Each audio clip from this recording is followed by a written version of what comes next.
Hey, come on in and get yourself settled. Pull that blanket up, let your shoulders drop, and take one slow breath before we begin.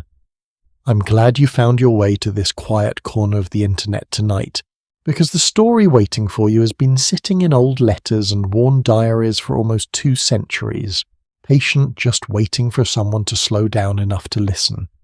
So here is where tonight begins.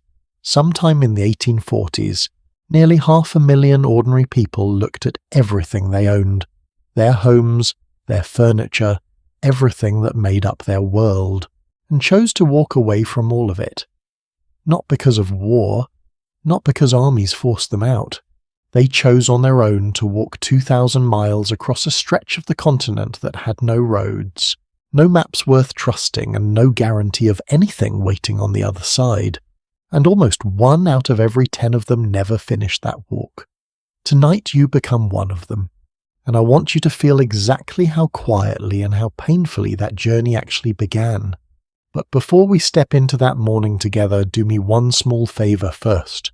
If stories like this are the kind of thing that finally lets your mind go quiet at night, go ahead and tap that subscribe button, drop a like, or leave a small comment below, so more nights like this one can find their way to you. And honestly, I would love to know, where are you tonight and what time is it, right? Where you are sitting. Say hello if you feel like it. I look through every single comment. Now go ahead, dim the lights if you can. Maybe let a fan hum softly somewhere in the room and get as comfortable as you're going to get. Tonight we're not simply watching history from a safe distance, we're stepping directly inside it. Picture a cold, damp morning in Independence, Missouri in the spring of that decade. The rain from last night has not dried, and it will not dry for weeks because thousands of wagon wheels rolling through this one small town have already churned the road into something closer to soup than dirt. Independence, along with a smaller town called St. Joseph a little further north, has earned a nickname among travellers, the jumping-off place, because this is quite literally the edge of everything familiar. Past this town there are no more general stores, no more doctors you can trust, no more soft beds. There is only grass sky and 2,000 miles of uncertainty. Around you the town sounds almost like a fair if a fair had a touch of panic baked into it. Oxen bellow somewhere near the livery. A blacksmith's hammer keeps a steady, nervous rhythm nearby. Merchants stand outside their shops calling out prices for flour and gunpowder, prices that have crept higher every single week this spring, because they know exactly how badly a frightened, desperate family will pay for one more sack of coffee before vanishing into the grass for half a year. Somebody once described this whole scene as an entire town holding its breath, and honestly, that description has never been improved on. Doctors at the time did not have a real name for what had gripped so many families in the years leading up to this morning, so newspapers simply called it Oregon fever, as though wanting to travel somewhere better was some kind of illness with no known cure except walking there yourself. And if you look at what was pulling people west, the fever metaphor is not entirely a stretch. A brutal economic collapse a decade earlier had wiped out farms and savings across the eastern half of the country, and now the government was practically giving away land on the other side of the continent. More than 600 acres of rich Willamette Valley soil free for anyone tough enough to reach it and stay. Back east, a family might spend $200 for a fraction of that same amount of land. Out west, the price was simply survival. You're standing beside your own wagon now, and it is smaller than you probably imagined. Barely 10 feet long and 4 feet wide, with a canvas top stretched over curved wooden ribs, arching just high enough for a grown man to stand beneath. Travellers have taken to calling this little wagon a prairie schooner, because from a distance, rolling slowly across an ocean of grass, that white canvas top really does look like a small ship's sail. It is in its own quiet way kind of poetic. You're about to sail across a continent in a wooden boat with wheels. That wagon likely cost your family more than $80 to build, with another $100 spent just on the canvas cover alone. In this decade, that is nearly a season's worth of a working family's savings. And once loaded it can carry, At most a little more than a ton of food tools and everything else you own for the next 4 to 6 months. That sounds like a fair amount until you remember it also has to include flour, bacon, beans, coffee, spare wheel parts, a rifle, blankets, a small chest of dried herbs and simple medicine, your mother packed with trembling hands, and whatever tiny scraps of home you're still hoping to bring along. This is the part almost nobody puts on the postcards. Before you have walked a single mile, the trail has already cost you nearly everything you own. Your husband is out near the wagon right now doing quiet math in his head, because every single pound has to earn its place. Every extra blanket means less food. Every heirloom means one more thing left behind in the mud. Families up and down this muddy street are facing the exact same brutal arithmetic, and most of them are losing that argument with their own hearts. All along the road out of town, people are already leaving pieces of their old world scattered in the dirt. Rocking chairs, writing desks, a grandmother's mirror, cracked from the jostling before the journey has even properly started. Later travellers actually gave these abandoned piles a nickname, half joke, half exhausted honesty. They called them leverites, because that is more or less what every single person mutters while setting something precious down in the mud for the last time. Leave it right here. Near your wagon a small crowd has gathered, and this is the part that tends to stay with people the longest whether they expect it to or not. Your mother is standing near the wheel and she's not crying yet, though she will be soon, because both of you understand something that nobody wants to say out loud on a morning like this. There is a real chance this is the very last time you'll ever stand in the same place together. No trains follow you west. No telegraph lines run alongside this trail. If something happens to either one of you out here, months could pass before the other one even hears the news, if the news ever arrives at all. Beside her, your youngest child is tugging at your skirt, too small to understand why grown adults keep hugging each other and going quiet mid-sentence. In a strange way, that child is the lucky one this morning. Everyone else standing in this circle understands precisely what is being lost. The little one only understands that an adventure is about to begin, and there is something almost unbearably sweet about that kind of innocence standing in the middle of so much grief. One old family account from this exact era describes a grandmother in Iowa who woke the next morning to learn her son's family had already left before sunrise, without a proper goodbye because they could not bear to say it out loud. She simply knelt down right there in the yard and asked God to walk beside them on a road she knew was dangerous. She never saw any of them again. Stories like hers were not rare. They were heartbreakingly closer to the rule than the exception, and still thousands of families kept going. So why would anyone actually choose this, honestly? The reasons were not so different from the ones that might move you today, land mostly. More of it than most families could ever afford back east, offered almost freely to anyone willing to survive long enough to claim it. Some were chasing a fresh start after a farm failed or a debt grew too heavy to escape during those hard economic years. Some had a letter from a cousin already out west describing soil so rich that crops practically grew on their own. And if their diaries are honest about it, some simply went because staying still, staying stuck in one small unchanging life, felt like the more frightening choice of the two. It is almost funny how little that particular instinct has changed in nearly 200 years. Give a person today a stalled career and a cousin posting sunny photographs from somewhere new, and you will see a much gentler, much safer version of the exact same fever. The only real difference is that your version of Oregon fever ends with a plane ticket. Theirs ended with a shovel, a rifle, and roughly 1 chance in 10 of never coming home at all. Not everyone standing on this muddy street is leaving either. Plenty of neighbors will stay right here in Missouri, and some of them are watching this whole scene with folded arms and a healthy amount of doubt. A few even say so out loud, warning that the wagons rolling past are carrying half of independence toward an early grave. History, as it turns out, will prove them roughly right about the danger, and almost completely wrong about whether the risk was worth taking. Both sides of that argument are standing in this street together right now, and neither one has any idea yet who was correct. By midday, your wagon is no longer travelling by itself. Very few families set out alone because a single wagon stuck in mud, or facing a river with no bridge has almost no chance of making it very far at all. So strangers quite quickly become companions. Groups of 10-50, sometimes well over 100 wagons agree to travel together. And the better organised companies actually sit down beforehand and elect a captain, agree on rules for standing night watch, set penalties for gambling or drinking too heavily around the campfire, and write out what happens to a family's share of food and supplies if that family does not survive the trip. Nobody wants to think about that particular rule on the first morning, but somebody always insists on writing it down anyway. It is in its own rough and dusty way a tiny travelling democracy built overnight by people who understand something important.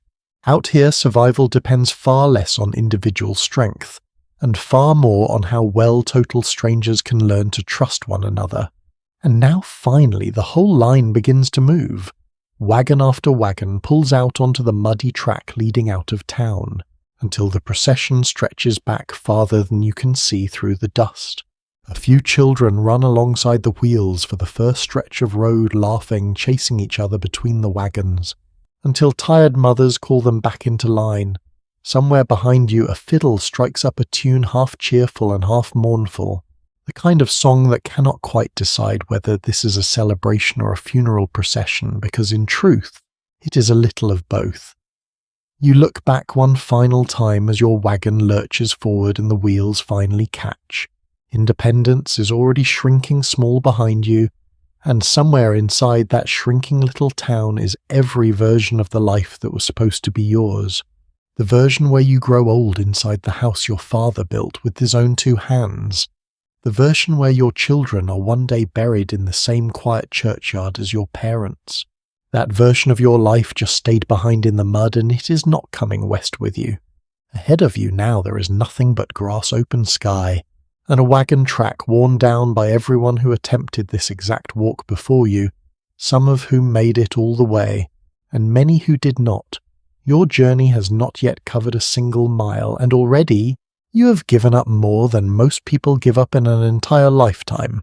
So here is a question worth sitting with for a moment before we walk any further together. If you had only one small wagon a little more than a ton of space, and 4 to 6 months of your family's survival riding on every single choice, what would you actually decide to bring along? Because the honest, uncomfortable answer is this.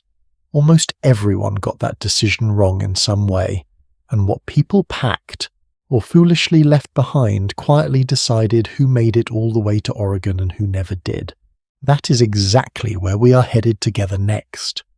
Almost everyone got it wrong, and honestly the math alone explains most of the reason why. Guidebooks existed for exactly this problem, written by men who had actually made trips like this one, and wanted to spare the next family some of their own hard-learned mistakes. One of the most trusted, written by an army captain named Randolph Marcy, toward the tail end of this era laid out a recommended list down to the pound. Flour, bacon, coffee, sugar, dried fruit, salt, rice. Every item measured out with almost scientific precision, because the man writing it understood something most excited, hopeful families back in Missouri did not yet fully grasp.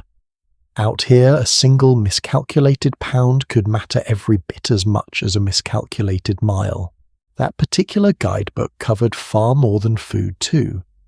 It explained how to purify questionable water, how to repair a broken wagon wheel with whatever timber happened to be nearby, how to keep an entire herd from stampeding overnight, and how to choose the right fork when the trail itself split into confusing unmarked branches. Families without a personal connection to someone who had already made this journey leaned on guides exactly like this one, treating them the way a modern traveller might treat a well-reviewed travel guide, except a wrong turn taken on this particular guide's advice could cost considerably more than a disappointing hotel room. Here is what those numbers actually looked like once a family sat down and tried to apply them. A single adult was generally advised to pack somewhere between 150 and 200 pounds of flour alone for the entire trip. Add 50 to 100 pounds of bacon, 25 to 40 pounds of sugar, 10 pounds of coffee, 15 pounds of dried fruit, a little rice, a little salt, a portion of beans. Multiply all of that by 4 people in an average family, and the food alone for a typical household could weigh somewhere between 1,300 and 1,800 pounds. To put that in a slightly more relatable way, 600 pounds of flour by itself weighs about as much as a full-grown male grizzly bear. Most families were being asked to load the equivalent of an actual bear in flour alone before anyone even considered blankets, tools, spare wheel parts, or a single treasured item from home.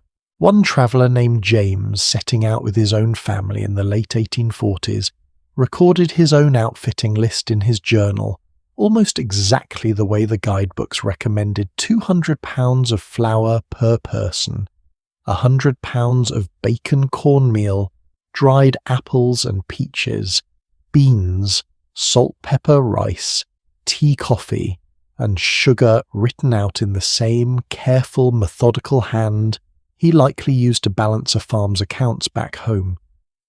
That kind of disciplined, almost business-like approach to packing turns out to be one of the quiet, unglamorous predictors of which families actually made it all the way to Oregon without a serious crisis along the way.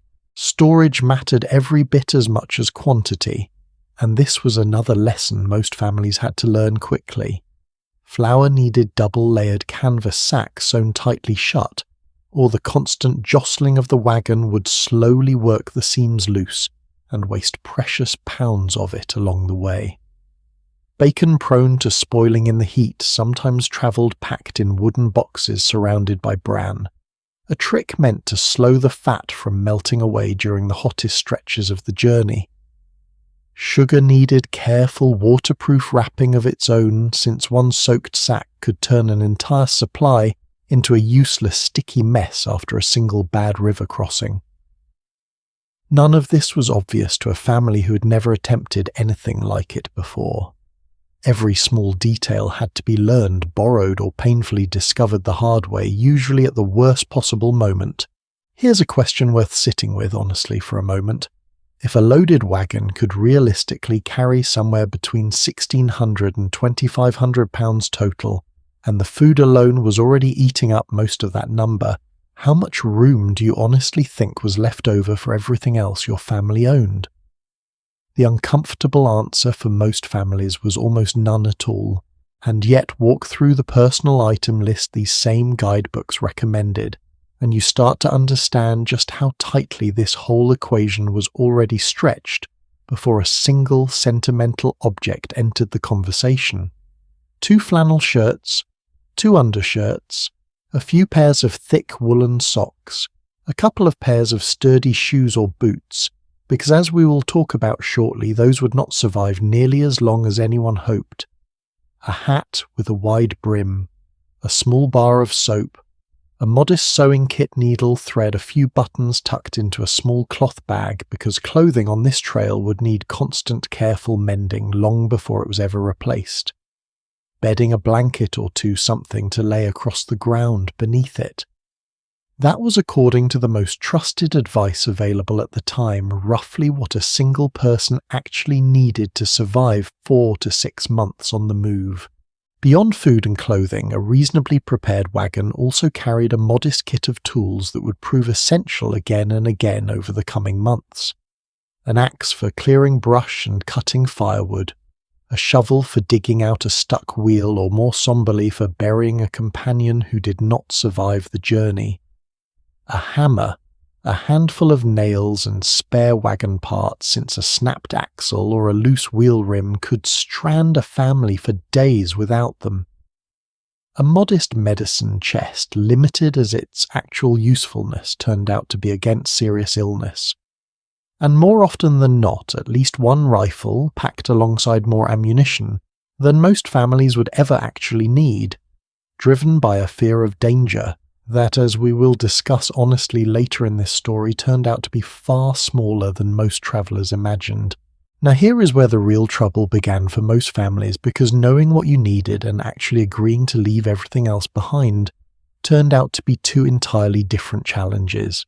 Merchants in towns like Independence made an enormous amount of money helping outfit families for this exact journey, and a fully stocked wagon, oxen included, could easily run a family somewhere between $600 and $800, a truly staggering sum for the era, worth something closer to $20,000 or more in modern terms.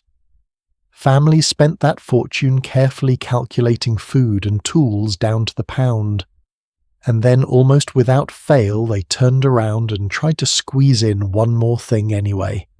A grandmother's rocking chair, a cherished set of china, a small writing desk that had belonged to a father or a brother who was not making this trip. Nobody set out from Missouri intending to be reckless about it. They simply could not quite bring themselves to leave every single piece of their old life behind in a stranger's front yard. That particular tension came due painfully and predictably somewhere out on the open plains. There is a spot along this trail, a busy trading post the emigrants themselves eventually gave a rather blunt nickname, calling it Camp Sacrifice, because of exactly what happened there year after year. Families who had carried furniture iron cook stoves, trunks of books and other precious keepsakes for hundreds of miles finally reached this point to watch their exhausted oxen struggling under the load, and made the hard call to leave it all behind right there in the dirt rather than risk losing an animal or worse over a piece of furniture. Diaries from this era describe entire lots of abandoned belongings stacked up around certain posts, more than one traveller reporting a piano of all things sitting alone out on the open prairie, hundreds of miles from the nearest wall it could ever have been set against. One traveller recalled counting a dozen or more iron cook stoves scattered along a single short stretch of trail alone.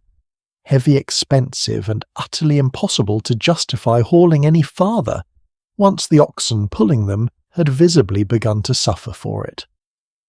Trunks sat half open in the dirt, their contents picked over by whoever happened to walk past. Next, family letters and legal papers scattered among clothing. Nobody had the heart to burn, but no longer had any room to carry. I have to admit there is something that makes me want to laugh and wince at the exact same time about that particular image. Picture it for a second. A full-sized piano, hauled at enormous expense and effort, across hundreds of miles of open grassland abandoned to the weather because somebody somewhere back in Missouri simply could not imagine starting a new life without music in the house. I actually find that rather moving, if I am honest, even while shaking my head at the sheer impracticality of it. Hope, it turns out, does not always pack efficiently. Enterprising folks quickly noticed an opportunity in all of this discarded property too, and it says something fairly timeless about human nature. Some travellers and later organised groups looking to profit made a habit of collecting the better quality, abandoned goods, hauling them back to towns along the trail, and reselling them to the next wave of hopeful, under-informed families setting out that same season. One family's desperate, heartbroken decision to lighten their load became another family's bargain purchase a few weeks later. Out here, even grief had a resale value. Wealth bought a family some breathing room in all of this, though never quite as much as you might expect. A well-off family might afford a second wagon, splitting the load and easing the strain on any single team of animals or extra oxen, held in reserve in case the first team gave out. A poorer family often travelled with a single overloaded wagon, and far less margin for error, forced into harder choices sooner about exactly what stayed and what got left behind in the dirt. But money never fully solved this particular problem, not really. Even the wealthiest families on this trail were still bound by the exact same unforgiving arithmetic every single poorer family faced.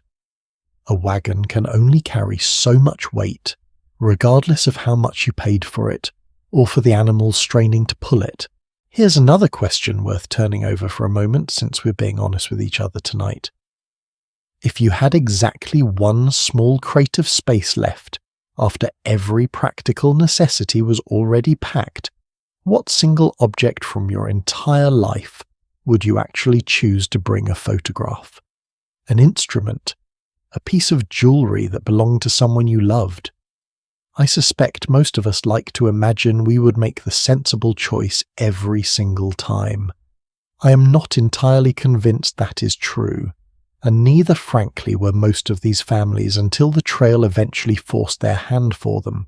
What strikes me most, looking back at all of this, is how much this single decision made in the mud outside Independence, before a single wheel had even turned quietly, predicted so much of what came next. Families who packed with brutal, disciplined honesty about what survival actually required tended to arrive with their animals healthier, their supplies intact, and considerably more margin for error when the trail inevitably threw something unexpected their way. Families who packed with their hearts first and their arithmetic second often paid for that choice later, one abandoned heirloom at a time somewhere out on the open grass with nobody left to witness it, but the next wagon rolling past. This particular decision rarely belonged to just one person either, and I suspect more than a few of these conversations grew tense before a single wheel ever turned. A husband focused on tools, weapons, and the practical machinery of survival. A wife thinking just as hard about medicine, warmth, and the handful of small comforts that might keep a family's spirit intact across 6 exhausting months.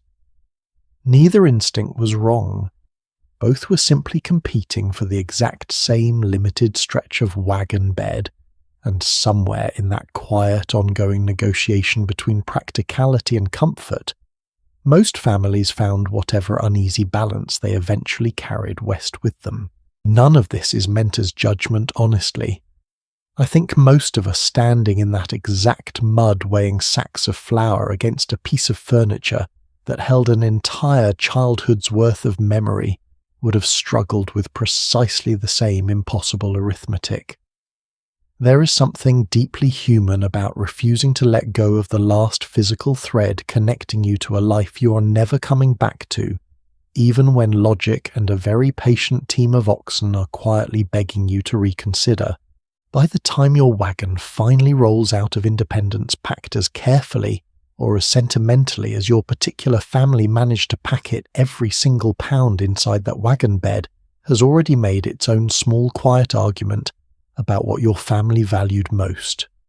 And that argument, whether anyone realized it in the moment or not, was about to be tested every single day for the next several months, starting with a detail about this journey that catches almost every traveller completely off guard. Whatever ended up staying inside that wagon of yours, wisely chosen or not, there is one detail about this journey that catches almost every single traveller off guard, usually within the first hour on the trail. Somewhere in your mind, you're probably still picturing yourself sitting up on that wagon seat, reins loose in your hands, watching the prairie drift by in something like comfort. I need to gently take that picture away from you now, because it happens to be one of the most persistent myths in the entire American memory of the West. Underneath that wagon bed, there is exactly one set of springs tucked beneath the driver's seat at the very front.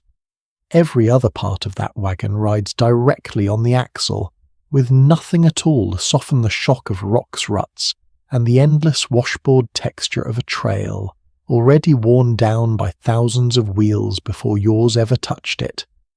Climb inside for even a short stretch, and your teeth will rattle inside your skull. Ride the full day, and you step down at evening feeling less like a passenger, and more like someone who survived a small accident, which is exactly why mile after mile almost nobody actually rides. Men walk beside the oxen to steer and manage them. Women walk because the wagon bed is already packed to its limit with food tools and whatever precious scraps of home made the final cut, and there is rarely a seat left to spare. Children walk because that is simply what every adult around them is doing, and because the wagon, in a cruel twist most families never expect, turns out to be one of the more dangerous places a small body can be, not the safest one. Mostly it is the newborn, the badly injured, or the truly exhausted who get to ride, and usually only for a short stretch of road because this wagon was never built for comfort. It was built to carry cargo, and out here you are simply the cargo's guardian, walking alongside it day after day. If you happen to be a mother on this journey, that guardianship comes with an extra weight almost nobody warns you about beforehand. A baby too young to walk still has to be carried, nursed and settled, and none of that work pauses simply because your legs are already moving 15 miles a day. Older children tug at your skirt asking questions or wander toward the grass chasing a grasshopper at exactly the wrong moment, and somehow through all of it, dinner still needs to be started the second the wagons stop rolling. Walking on this trail was never really a task by itself. It was the platform underneath every other task. Children past the age of about 6 were rarely given any special treatment on this front either. Once a child outgrew infancy, trail life expected them to dress walk and work much like the adults around them, and shoes, when they wore out as they inevitably did, were not always replaced right away. Plenty of accounts from this era mention children going barefoot for long stretches of the journey, simply because there was no spare pair left to give them, and because a small, quickly growing foot rarely stayed the same size for long anyway. It is a strange thing to picture now a child of 6 or 7 walking mile after mile across gravel, sagebrush and sun-baked dirt without shoes. Yet at the time it was ordinary enough that hardly anyone thought to write it down as anything unusual. So here is a small question worth sitting with for a second before we keep going. If someone told you right now tonight that you needed to walk 15 to 20 miles tomorrow, and then again nearly every single day after that, for the next 4 to 6 months, how many days do you honestly think your body would last before it simply refused to continue? Take an honest guess. I will give you a real answer in just a moment, and it might surprise you. 2,000 miles is roughly the distance between Los Angeles and New York City. Except nobody on this journey was covering that ground from behind a windshield with the radio playing. They were covering it one sore step after another, largely on foot, herding animals, carrying tired toddlers on their hips, and dragging quiet grief along with them the entire way. Historians who have gone back through hundreds of surviving diaries and journals have settled on an average of somewhere between 15 and 20 miles a day, which sounds almost manageable until you remember it happened nearly every day, week after week, regardless of weather, terrain, illness, or how anyone's body actually felt on that particular morning. There were no rest days built into the schedule beyond what the trail itself demanded. Sunday might bring a shorter march or none at all depending on the company you travelled with, but Monday always came and Monday meant walking again. Oxen, the animals most trains relied on to pull their wagons, are patient and sturdy creatures, but they are not fast ones. A loaded team typically covered somewhere around 2 miles in a single hour, which meant a 15-mile day was never a brisk morning stroll, finished comfortably before lunch. It was 7, 8, sometimes 9 hours of continuous walking, broken only briefly at midday for a cold meal and a short rest for the animals. Multiply that by 6 days a week for 4 to 6 months straight, and the sheer number of hours spent simply moving forward starts to look less like a journey and more like a second full-time occupation, one with no pay, no days off, and real consequences for falling behind. A few years ago, a modern hiker set out to walk this same route from one end to the other on modern roads in modern shoes, with modern gear on his back. It took him roughly 3 months of steady walking to cover a little more than 2,000 miles, and by his own count he was one of fewer than 10 people alive who had ever completed the entire route on foot in recent memory. Afterward he said something that has stuck with me ever since. The heart of what those pioneers went through, he said, was nothing more complicated than putting one foot in front of the other for months without knowing exactly what waited on the other end. And he admitted honestly that even with paved roads and blister-proof boots and a phone in his pocket, the walk nearly broke him. He didn't have to do it while minding 4 children, herding a team of oxen, or building an entire new home the moment he finally arrived. Now about your own shoes, because this is where the arithmetic gets truly hard to picture. A young traveller named May Ellen made this exact journey in the early 1850s, and in her diary she recorded leaving Independence with 10 brand new pairs of shoes carefully packed for the trip ahead. By the time her wagon finally reached Oregon, she had worn completely through every single pair but one. She made a deliberate choice with that last pair, saving it untouched, and instead walked the final stretch of her journey barefoot across whatever ground the trail offered her, simply so she would have one whole presentable pair of shoes to step into a new life wearing. 10 pairs of shoes reduced down to the bare skin of her own feet. Sit with that figure for a second. Some of you listening tonight probably own fewer than 10 pairs of shoes, total across an entire lifetime of ordinary walking on paved sidewalks. Decades later, during a 1993 anniversary walk that retraced the final stretch of this same trail, one of the modern participants later admitted almost sheepishly that the very first casualty of her own journey was not her patience, her schedule, or her sense of humour. It was simply her feet. Some things apparently never change no matter how many generations pass between one traveller and the next, and the ground itself rarely did anyone any favours. Certain stretches west of the Rocky Mountains had once long, before any of this, been the floor of an ancient inland sea, and by the time pioneers crossed that same ground, it had dried into something closer to broken pottery than soil sharp enough to slice through worn leather with almost every step. Rattlesnakes were a real and constant concern too, coiled quietly in the very grass that children ran barefoot through while their parents' backs were turned. Clouds of biting insects trailed the wagons for entire stretches of certain rivers, drawn by the livestock and just as eagerly by the people themselves. Fine alkali dust kicked up by hundreds of wheels and hooves, moving just ahead of you, settled into sweat-soaked collars, dry cracked lips and stinging red-rimmed eyes, until half the company was coughing before the morning was even half finished. And each evening, once the wagons finally stopped, there was really only one honest way to end the day. Wash your feet as best you could with whatever water could be spared. Check quietly for blisters, cuts, or swelling, and simply hope your body held together for one more sunrise. The body was only half of what this trail tested, though. The mind had to survive it too.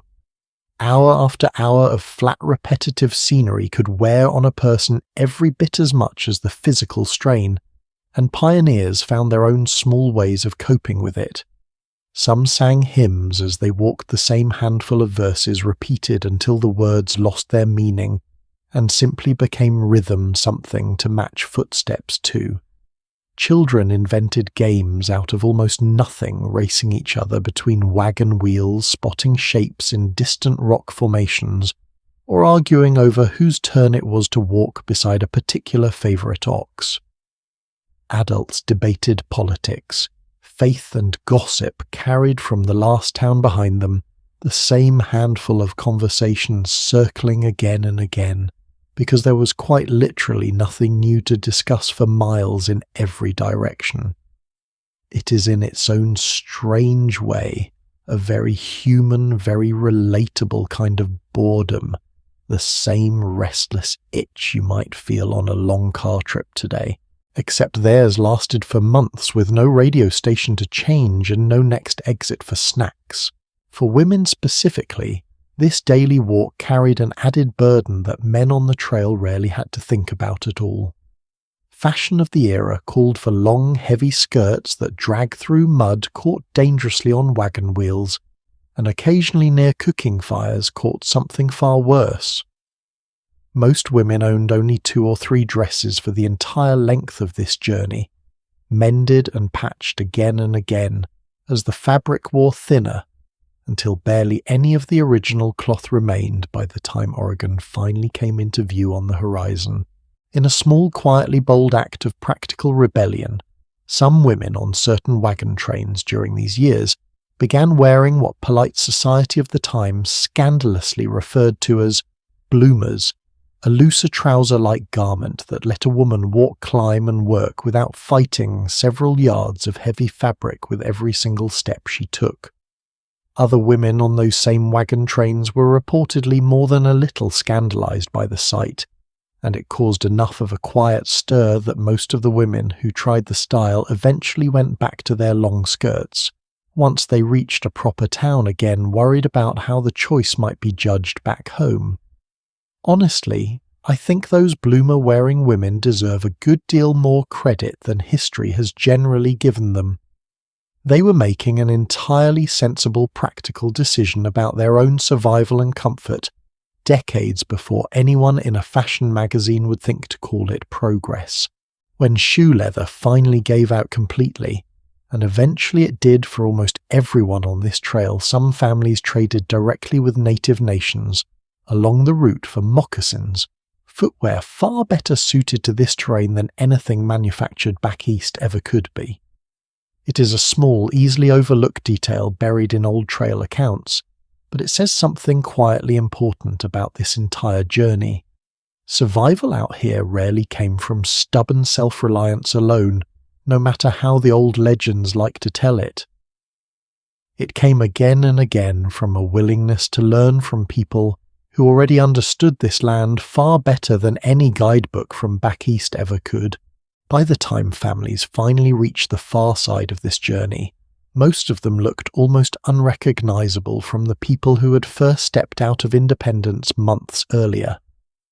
Surviving diaries described travelers arriving leaner, sun-darkened and hardened in ways that had nothing to do with vanity and everything to do with plain survival.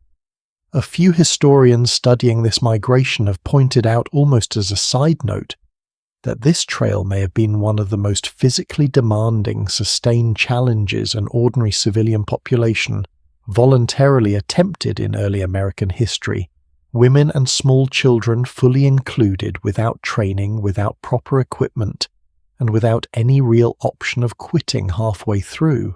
It is worth pausing on that for just a moment, especially if you have ever felt a small flicker of pride for hitting 10,000 steps on a fitness application. Most Oregon Trail travelers were quietly covering nearly the distance of a full marathon in worn-out shoes across broken and rattlesnake-dotted ground, herding animals and minding small children before lunch even happened most days. And then they did it again the next morning, and again the morning after that for months, without a finish line in sight, without a medal waiting at the end, and without anyone cheering from the sidelines. So one more question worth asking yourself before we move on. Of everything you packed into that wagon, how much of it, honestly, do you think you would have traded for one single extra pair of sturdy boots? For thousands of real families on this trail, that quiet trade-off was not a hypothetical question at all. It was simply Tuesday. So by the time evening finally arrived and the wagons pulled slowly into their nightly circle, walking had really only been the opening act of what the day demanded from you. Because once those wheels finally stopped turning, an entirely different kind of labour began, one with its own strict and rather unforgiving rhythm, a rhythm that shaped nearly everything about daily existence on this trail, from the first cold minute before sunrise to the very last quiet breath before sleep finally took you. And that rhythm deserves a much deeper look because it reveals something about these people that the walking alone never quite manages to show. Let's start with the sound that ended every night's sleep before it had really even begun, because it says more about life on this trail than almost anything else I could tell you. There is no soft alarm, no gentle stretch, no 5 more minutes. Somewhere around 4 o'clock in the morning, while the sky is still fully dark, a rifle cracks once into the cold air, or a bugle lets out a single flat note, and that is the entire warning you get. Camp is awake now. Whether your body agrees with that decision or not is beside the point. Men and older boys stumble out first, heading into the dark to round up the oxen and cattle that spent the night grazing loosely nearby, sometimes wandering farther than anyone would like. Near the fire, someone is already coaxing flame out of damp kindling because breakfast will not cook itself, and breakfast most mornings is not exactly a feast worth savouring. Coffee, a strip of bacon, a piece of bread baked stiff the day before. That is more or less it most mornings for months at a stretch. Nobody is lingering over a second cup. There simply is not time. Meals across the whole day rarely varied much from one week to the next, and that sameness became its own quiet trial. Bacon, beans, coffee, and a dense twice-baked bread called hardtack formed the backbone of nearly every family's daily menu, supplemented whenever a hunter in the company managed to bring something back, a piece of buffalo, a rabbit, occasionally nothing worth mentioning at all. A short-legged cast-iron pot called a Dutch oven sat nestled directly in the coals most evenings, baking bread or simmering whatever the day had provided. It was food built for calories and simplicity rather than any real pleasure, and more than one surviving diary admits almost sheepishly to daydreaming about a proper dinner back home, something with real variety on the plate. Small comforts still mattered enormously out here, though. A milk cow walking along behind the wagon, swaying gently with each step, could churn its own cream into butter by the sheer motion of the day's travel, ready to spread on supper's bread by evening. It is a wonderfully clever bit of trail ingenuity, and one that deserves little more credit than it usually gets. By the time the sun has properly cleared the horizon, tents have already come down, bedrolls are lashed tight, the wagon is repacked exactly as it needs to be, and the oxen stand yoked and ready. Most companies aim to have wheels turning again by 7 o'clock, and a company that consistently misses that mark quickly earns a certain reputation among the others, the kind that makes people quietly wonder if they picked the wrong group of strangers to travel with.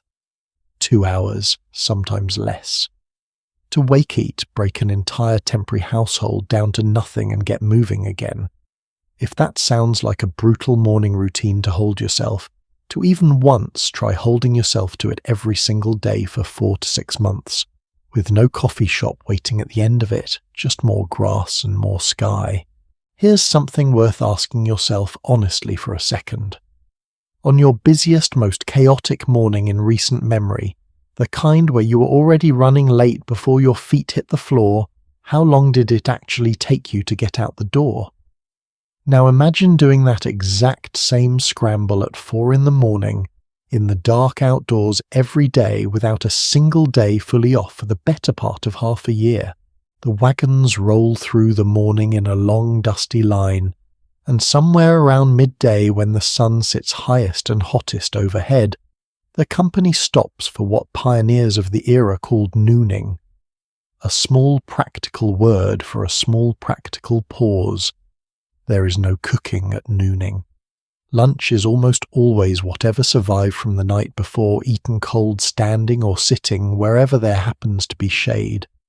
The animals graze and catch their breath. Children nap in wagon shadows. A few travellers scratch a quick line or two into a journal, the kind of casual daily record that historians would later comb through page by page to reconstruct exactly the life I am describing to you right now.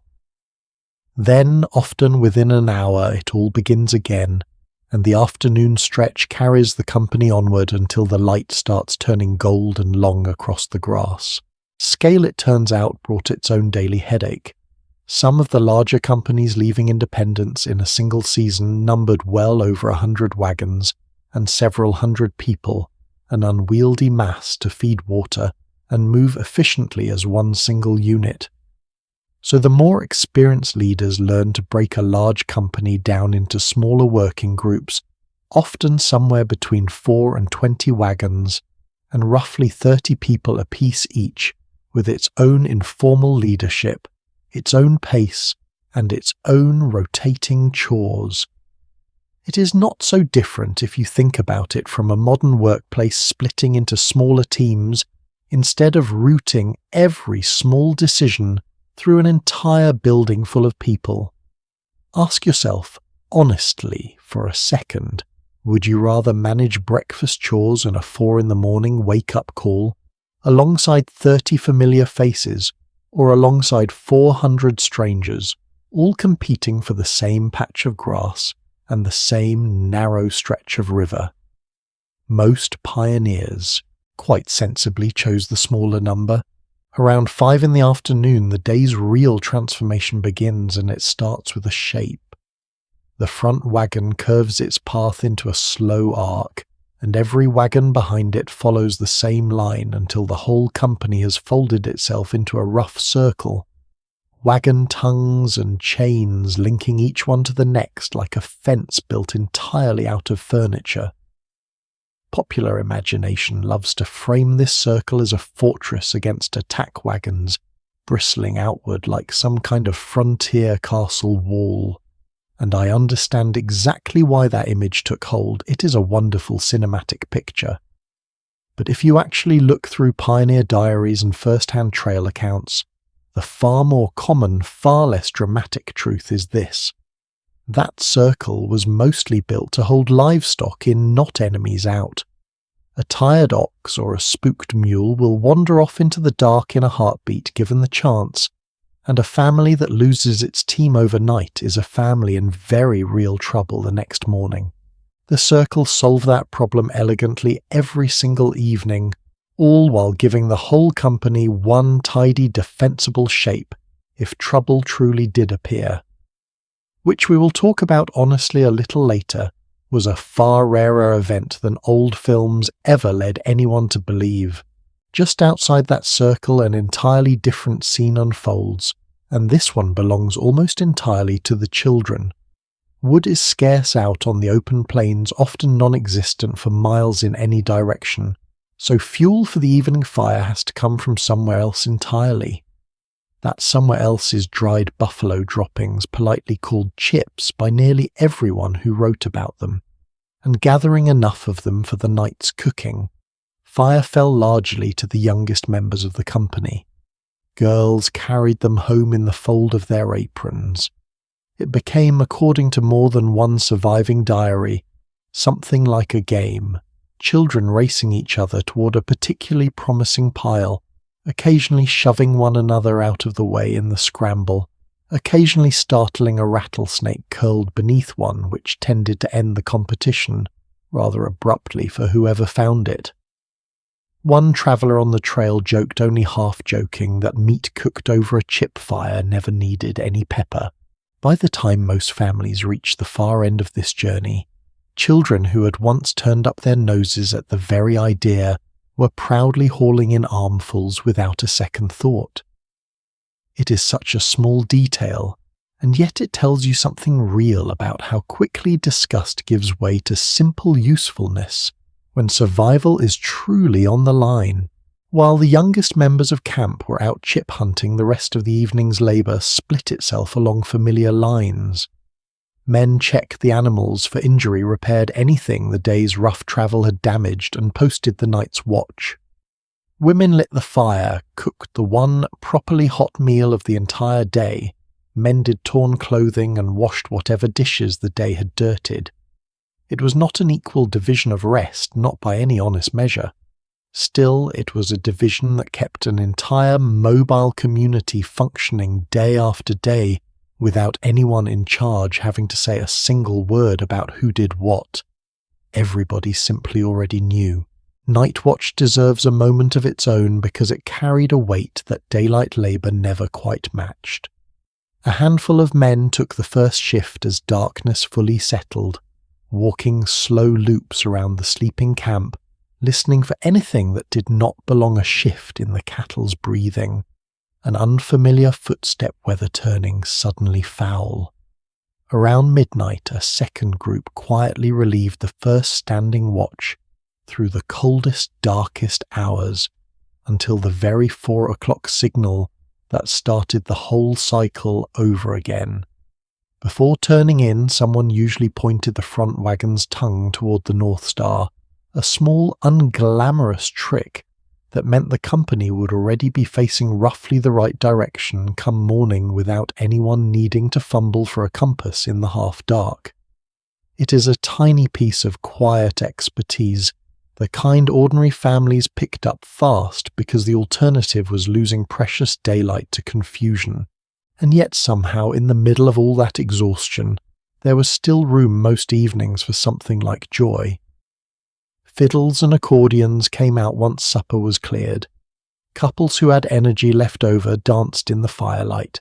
Others gathered to sing hymns they had sung back in whatever church they left behind, the same handful of old familiar tunes drifting out over grass that had never heard them before.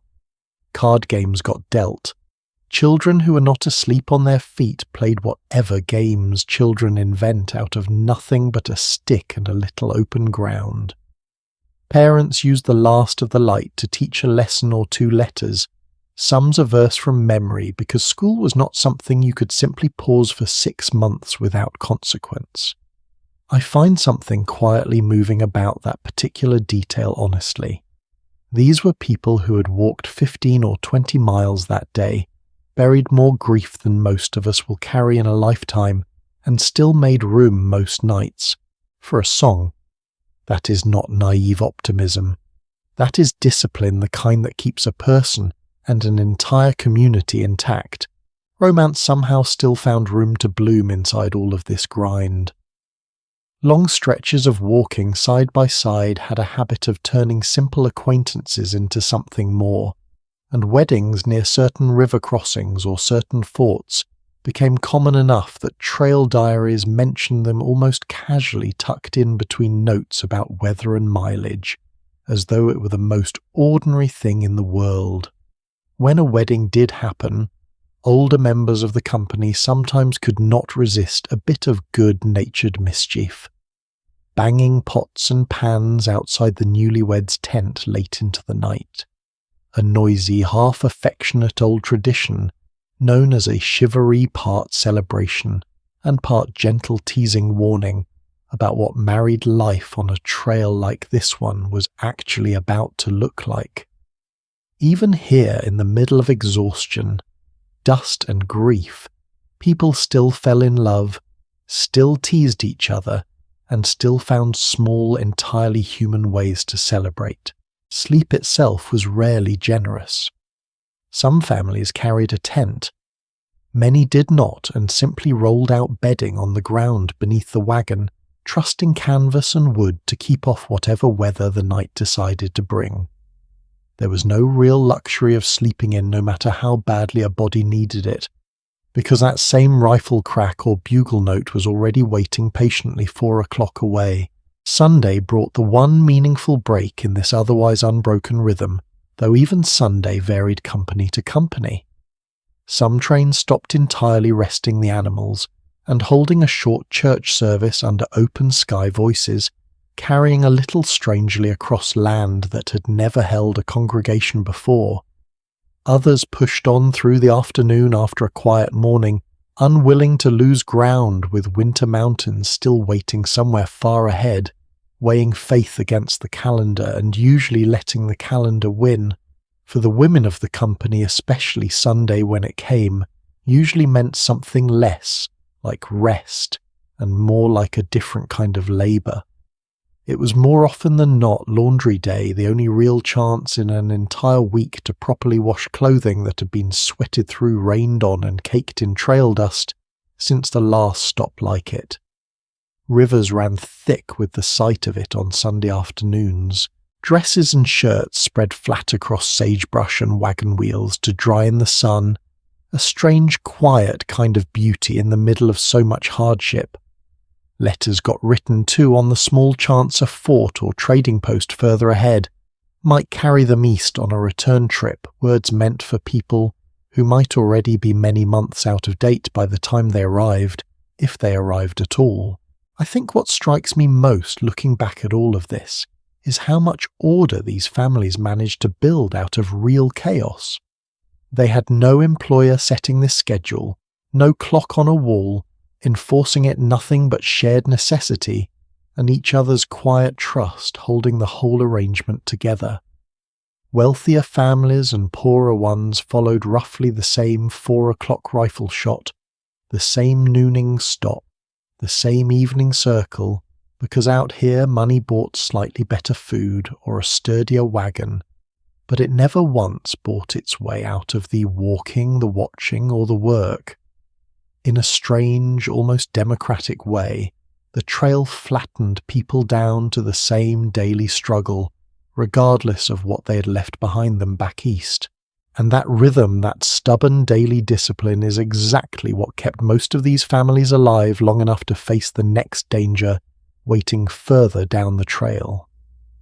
Because for all the structure, all the careful routine, there was one threat quietly moving through camps that looked exactly like this one, night after night, that no amount of scheduling could fully protect a family from. A danger that did not care how early you woke, how neatly your wagon was packed, or how faithfully you kept your watch through the dark. It was already there, most likely in the very water everyone lined up to drink each morning, waiting patiently for its moment. That threat had a name, though almost nobody who died from it ever saw it coming, and it never once announced itself with the drama history books usually reserve for danger. No war cry, no storm on the horizon. It simply moved through camp in complete silence, riding in something as ordinary, as unavoidable as a cup of water. Pioneers of the era eventually gave it a nickname that still sends a small chill through me every time I come across it, the unseen destroyer. Doctors of the 1840s and 50s did not yet understand germs the way we do now. They had no idea that a disease could travel invisibly inside a river, waiting patiently for someone thirsty enough to drink from it. All they knew was that cholera could walk into a healthy, laughing family at breakfast, and by the time the sun went down, that same evening walk back out again, leaving grief behind where a person used to be. Here is the quiet, uncomfortable truth sitting underneath all of it, and it connects directly to something we already talked about, the very river that kept these wagon trains alive. Thousands of travellers moved along the Platte River corridor every single season, and that one river had to do an impossible amount of work for all of them. Families bathed in it. Women knelt at its edge, scrubbing laundry, including soiled diapers, directly into the current. Chamber pots got emptied along its banks. Animals waded through it, drank from it, and left behind exactly what animals leave behind. And then only a short distance downstream, often the very same afternoon, someone would dip a bucket into that same water to boil coffee or fill a canteen. Nobody meant any harm by any of this. Nobody understood not yet that they were quietly poisoning their own lifeline, one campsite at a time. Cholera itself did not originate on the American frontier at all. It arrived from much farther away, part of a much larger world event, a global pandemic that had been sweeping outward for years, tracing its way from Bengal across entire continents, before finally climbing up the Mississippi River from New Orleans and spreading into the heart of the country. By the time it reached the overland trails, it found exactly the right conditions to explode thousands of strangers packed closely together, sharing the same water, the same unwashed hands, the same exhausted immune systems. The outbreak reached its worst point in 1849 and 1850, the very same years that gold fever in California was pushing record numbers of travelers onto these same crowded trails, all of them funneling toward the same handful of river crossings and camping grounds. Of the few 100,000 people who attempted this journey, historians estimate that disease alone claimed somewhere near 30,000 people, and cholera was by a wide and unforgiving margin the deadliest single cause among them. One newspaper in Missouri reporting on a particularly brutal stretch of trail in 1850 put the toll in a way that has stayed with me. Along certain sections of the route that year, the paper estimated there was roughly 1 death for every single mile of ground covered. Sit with that image for a moment. Not 1 death for the whole journey. 1 death on average for every mile. Cholera was not travelling alone out here either, though it stood apart as without question the deadliest of a long and unpleasant list. Dysentery moved through camps almost as easily spreading the same way through water and food touched by unwashed hands, and it proved especially cruel to small children who had far less body weight to lose before dehydration turned dangerous. Measles swept through entire wagon trains in waves, since so many families were suddenly packed into tight quarters with strangers from other regions, each carrying whatever illness their own hometown happened to be fighting that year. In a particularly hard season, some trains reported losing as many as 2 out of every 3 travellers to sickness before ever reaching Oregon. Cholera earned its fearsome reputation honestly, but the trail never handed it an empty stage to perform on alone.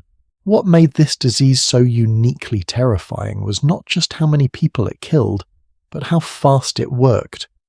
A person could wake up in perfectly good health, complain of mild stomach discomfort by mid-morning, and be gone before the wagons even finished making evening camp. The pain would begin small and grow sharp within minutes. Violent diarrhea and vomiting followed quickly after draining the body of fluid faster than anyone in that era knew how to replace it.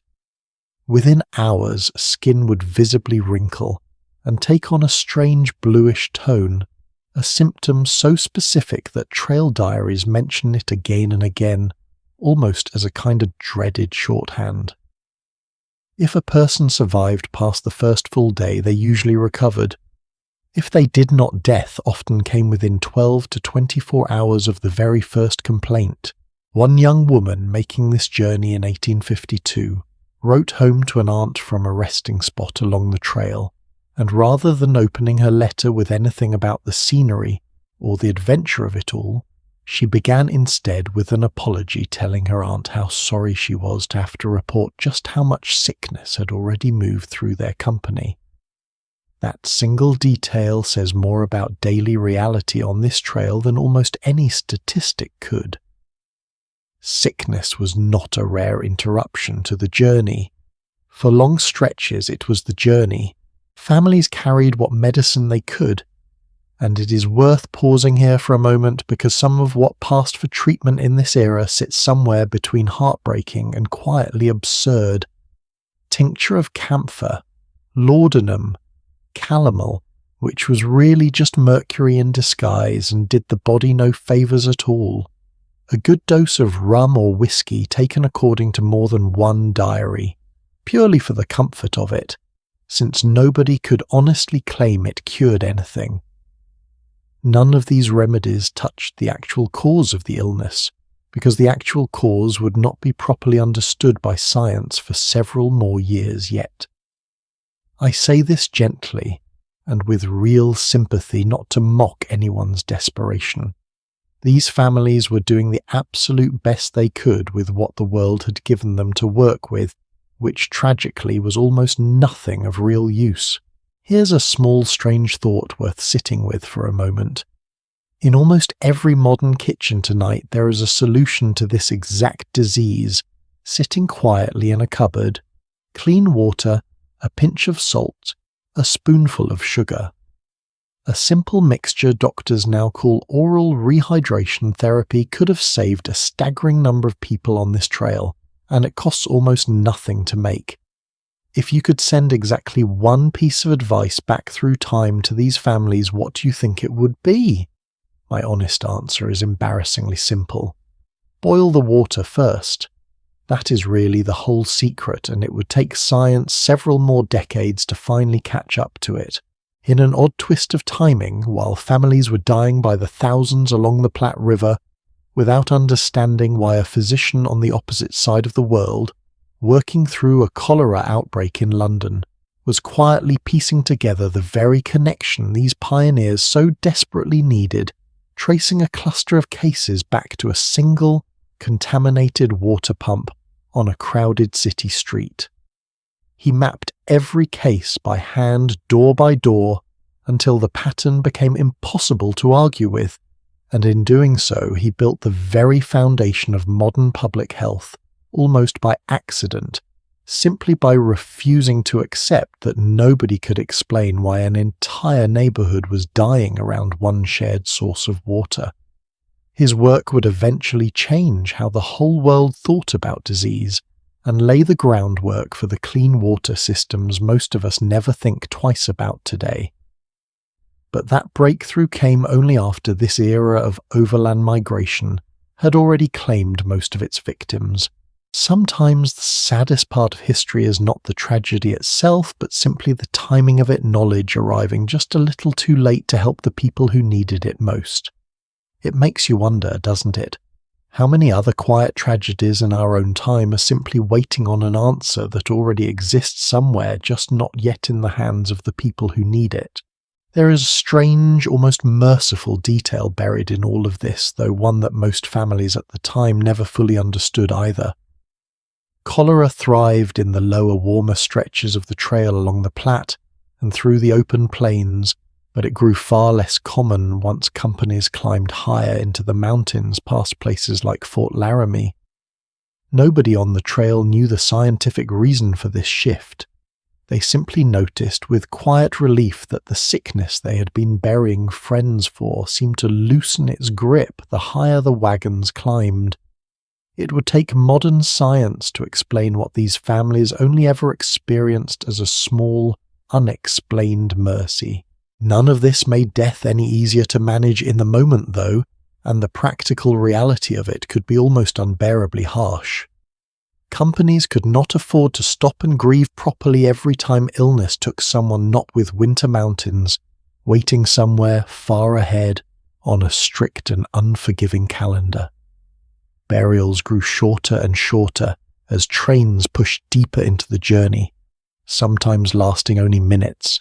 A shallow grave, a few words spoken quickly, and then wheels turning again within the hour.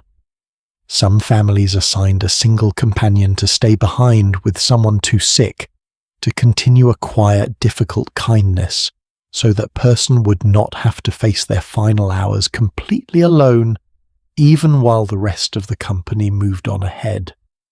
Markers when there was time for them at all were often nothing more than a name scratched into a stone or carved into a nearby tree, because wood for a proper coffin was more often than not a luxury nobody could spare.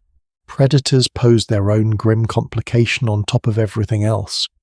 Wolves and coyotes that had learned to trail these wagon trains for scraps could find freshly disturbed earth just as easily as any grieving family member, and more than one diary from this era mentions returning to a resting place only to find it disturbed. It is a hard detail to sit with, but it says something true about how little control these families actually had, even over how their own loved ones were allowed to rest.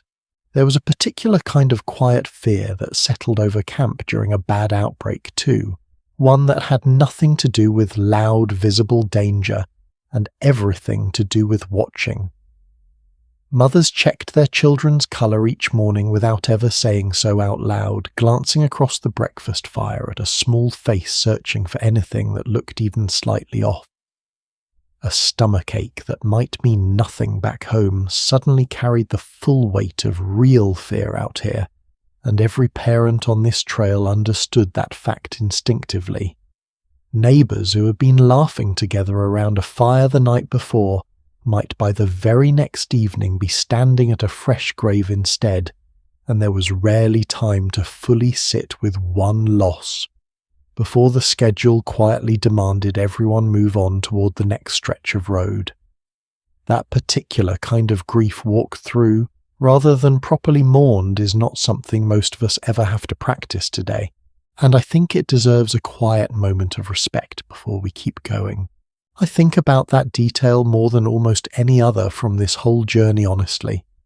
Somewhere out on those plains tonight there are still unmarked graves. Nobody will ever properly identify ordinary people who set out chasing a better life and instead became one more nameless part of the landscape their families kept walking through. It is a strange kind of specific loneliness dying somewhere with no name attached to the ground above you.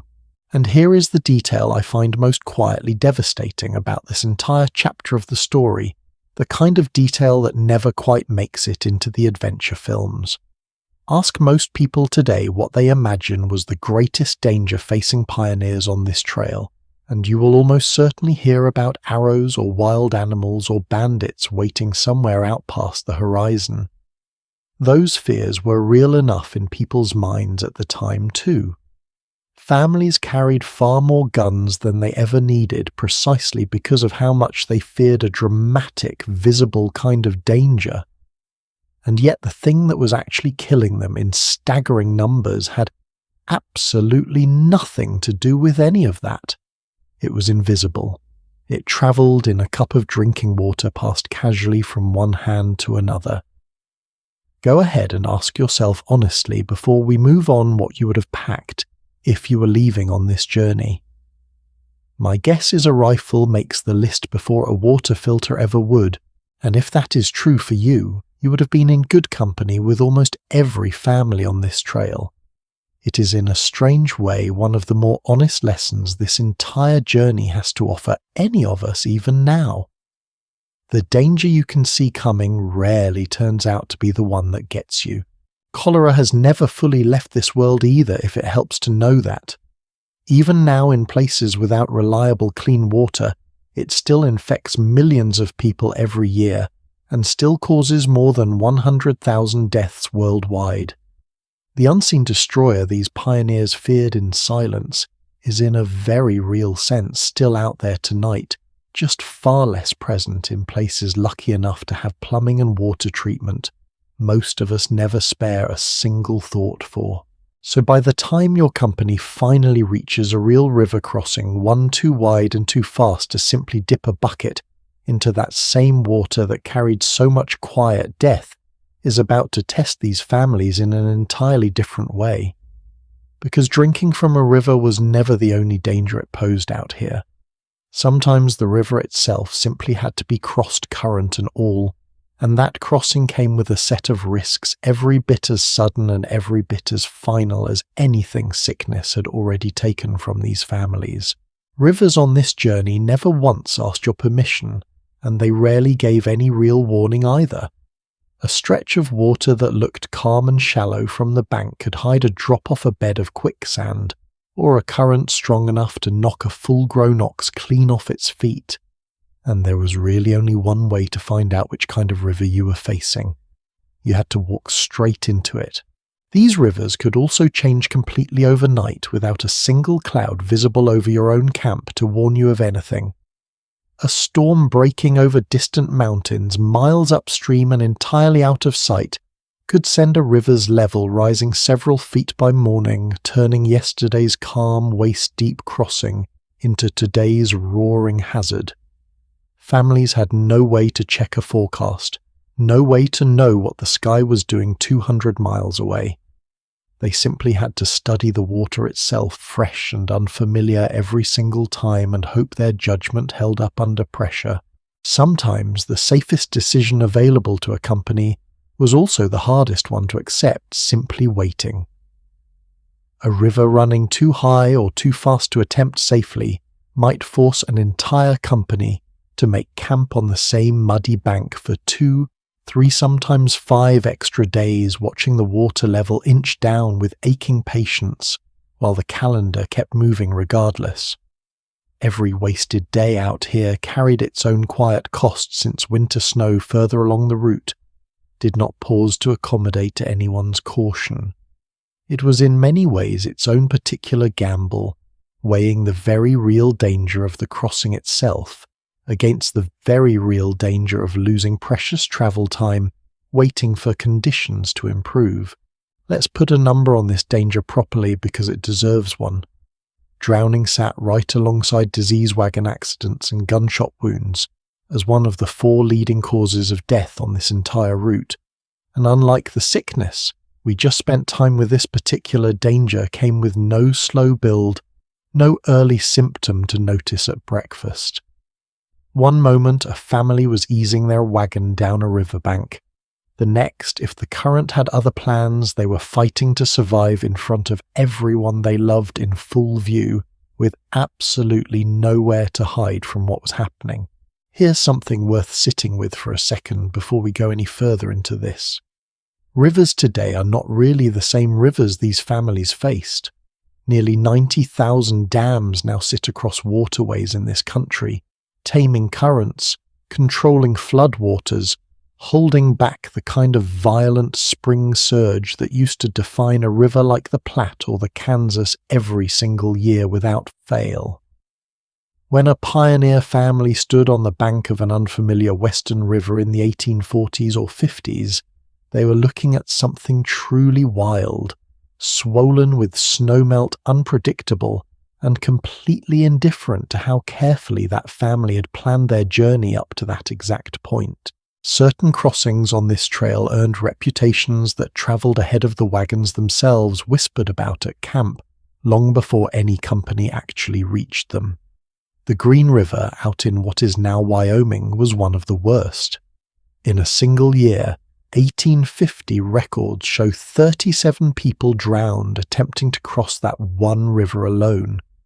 Some travellers claimed, only half exaggerating, that the Green River killed someone new almost every single day during its busiest crossing season. Hundreds more died over the years attempting to cross the Kansas, the North Platte, and the Columbia rivers that sound almost gentle, now sitting quietly on a modern map but carried a very different reputation to the families who actually had to face them. So how did a family actually get a wagon, several tons of livestock, and every remaining possession they owned safely across a river with no bridge in sight? There were really only a few honest options, and every single one of them carried real risk. The simplest method, fording, meant walking straight into the current and hoping the riverbed stayed solid beneath your feet the entire way across. Wagon wheels could catch on unseen rocks hidden beneath murky water, or sink slowly into mud that looked from the bank like ordinary riverbed. Oxen, already exhausted from weeks of steady walking, sometimes panicked the moment the water rose past their knees, thrashing hard enough to tip an entire wagon sideways in the middle of the current. And here is a detail that rarely makes it into the more romantic retellings of this journey. A wagon did not need to fully capsize to ruin a family. If the water simply rose high enough to soak through the wagon bed, flour turned instantly to useless paste and gunpowder. The very thing a family was counting on for hunting and protection for the rest of the journey became completely worthless in a matter of seconds. A family could survive a crossing with everyone safe and still lose the very supplies they had sacrificed almost everything back home to bring along in the first place. Coordination mattered enormously here, maybe more than at any other single moment on the entire trail. Experienced companies rarely just charged in blind. A handful of the strongest swimmers, usually the fittest men in the group, crossed first with a length of rope, testing the true depth and current for themselves before risking a single wagon or child in that water. Once that first rope was secured on the far bank, wagons crossed one at a time, tethered and steadied by ropes on both sides, while everyone else waited their turn, watching in tense silence from the near bank. Livestock, when possible, were driven across separately in a loose swimming herd, since one panicked ox tangled in wagon harness in deep water could just as easily drag the whole rig and everyone attached to it straight under along with it. It was slow, it was nerve-wracking, and by every honest account left behind, it was still safer than simply hoping for the best. When the water ran too deep or too fast for fording, some families tried floating their wagon across, instead sealing the wooden bed with tar or pitch, until it functioned more or less like a crude, boxy little boat. The oxen swam alongside on ropes, while the wagon itself drifted free across the current. And if that sentence alone does not sound nerve-wracking enough on its own picture, doing it with everything you own sitting inside that makeshift boat, and your children sitting right on top of it. For families who could afford it and who happened to arrive at a crossing where one existed, a ferry offered a slightly safer alternative, at least in theory. I say in theory because human nature, it turns out, showed up on the frontier exactly the way it shows up everywhere else. Some ferry operators, sensing exactly how desperate and trapped their customers, were charged as much as $16 for a single crossing, nearly the price of an entire ox, and then packed as many wagons and passengers onto each raft as the wood could physically bear, squeezing out every possible dollar before the next storm raised the water level and shut them down entirely. One especially profitable ferry reportedly pulled in something near $65,000 over a single summer season, a remarkably staggering sum for the time built almost entirely on other people's fear and lack of options. One emigrant crossing on an overloaded ferry later wrote that the water had risen to within 2 inches of the boat's edge before the operator finally almost casually told every passenger to hold still and stop shifting their weight. I don't know about you, but I find something quietly infuriating about that particular detail. Desperation has always been good business for somebody. At a handful of especially difficult crossings, families found real practical help instead.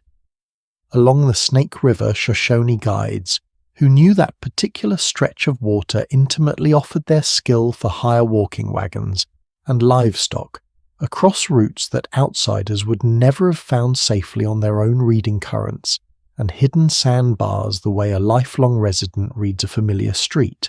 Families who paid for that local knowledge and experience generally crossed with far fewer losses than those who stubbornly tried to guess their way across alone, trusting nothing but their own limited judgment against a river they had never once seen before that morning.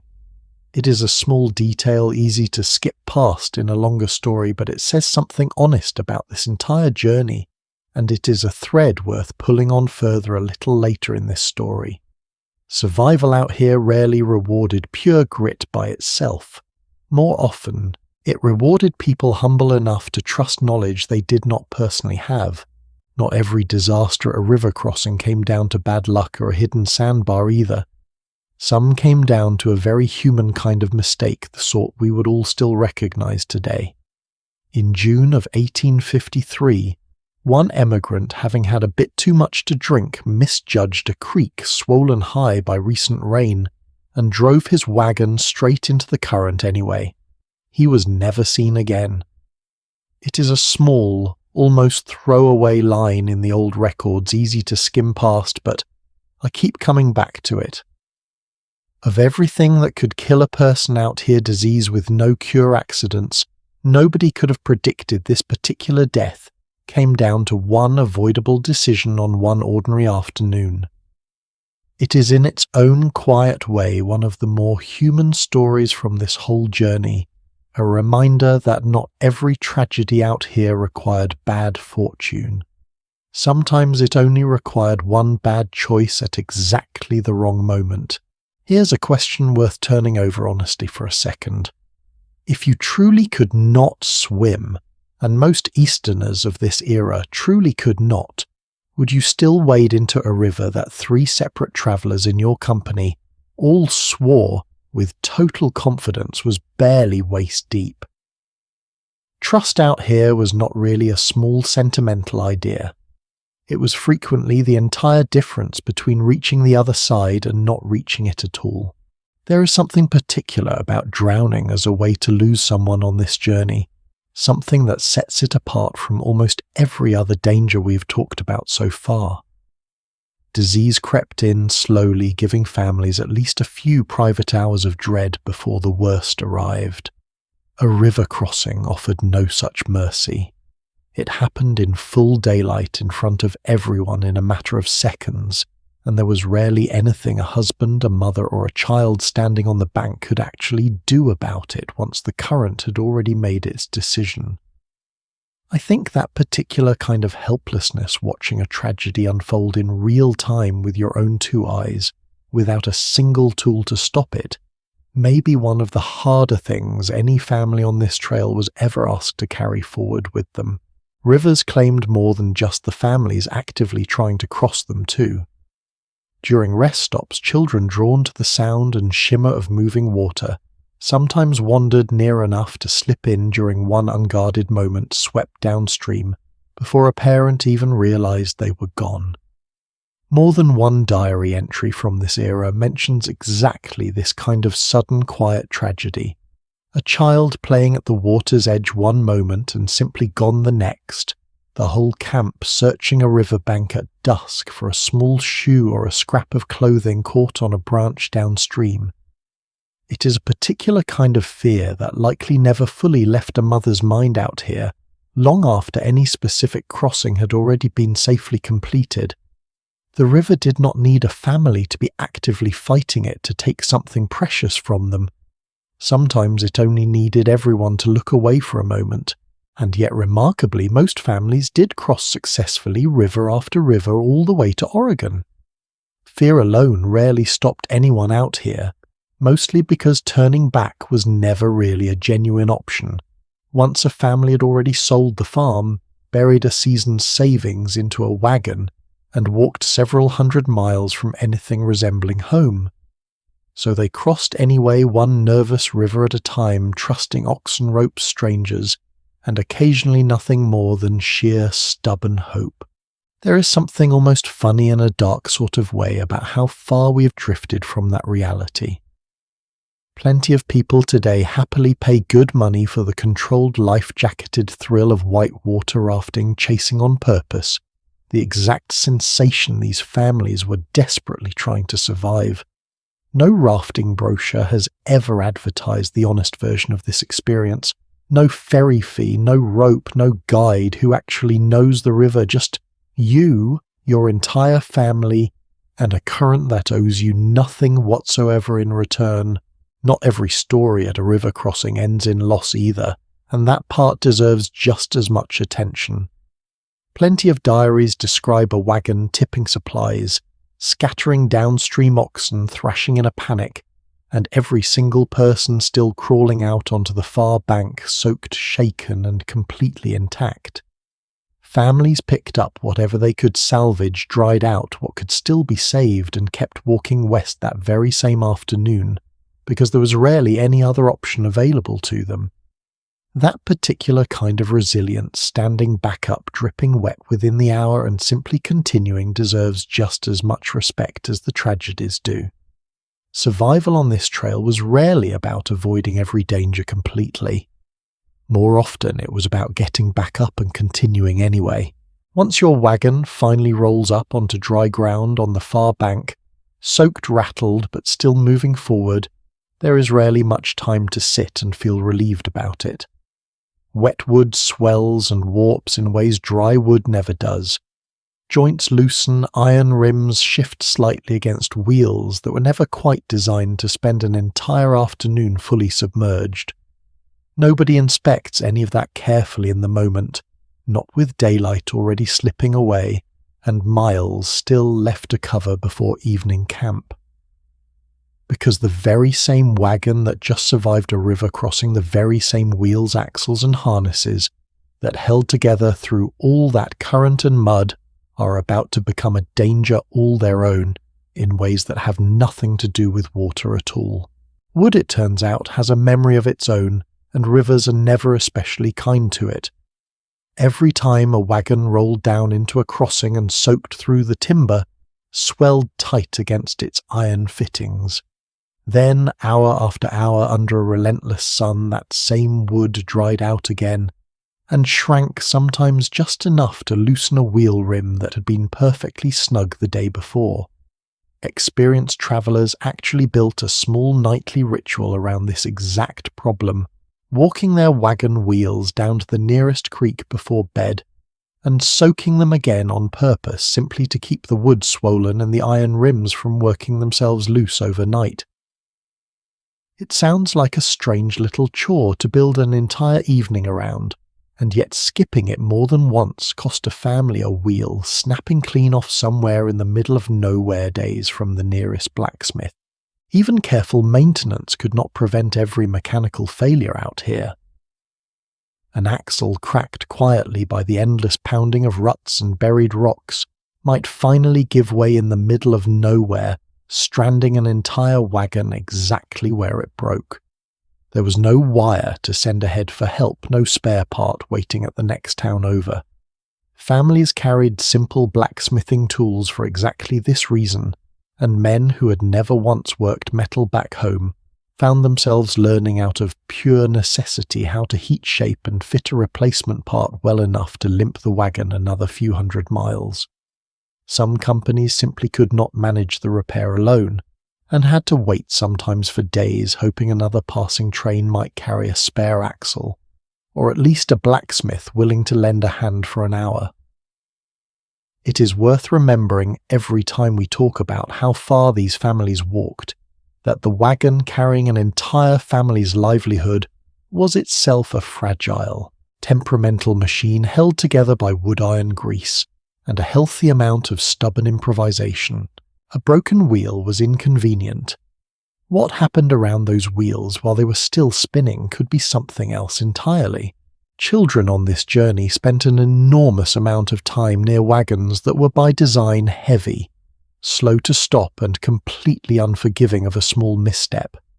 In 1847, an 8-year-old boy named Richard climbed toward the wagon tongue the way children on this trail did constantly without a second thought, reaching for a familiar handhold on a vehicle he had likely climbed 100 times before. This time he lost his grip and fell.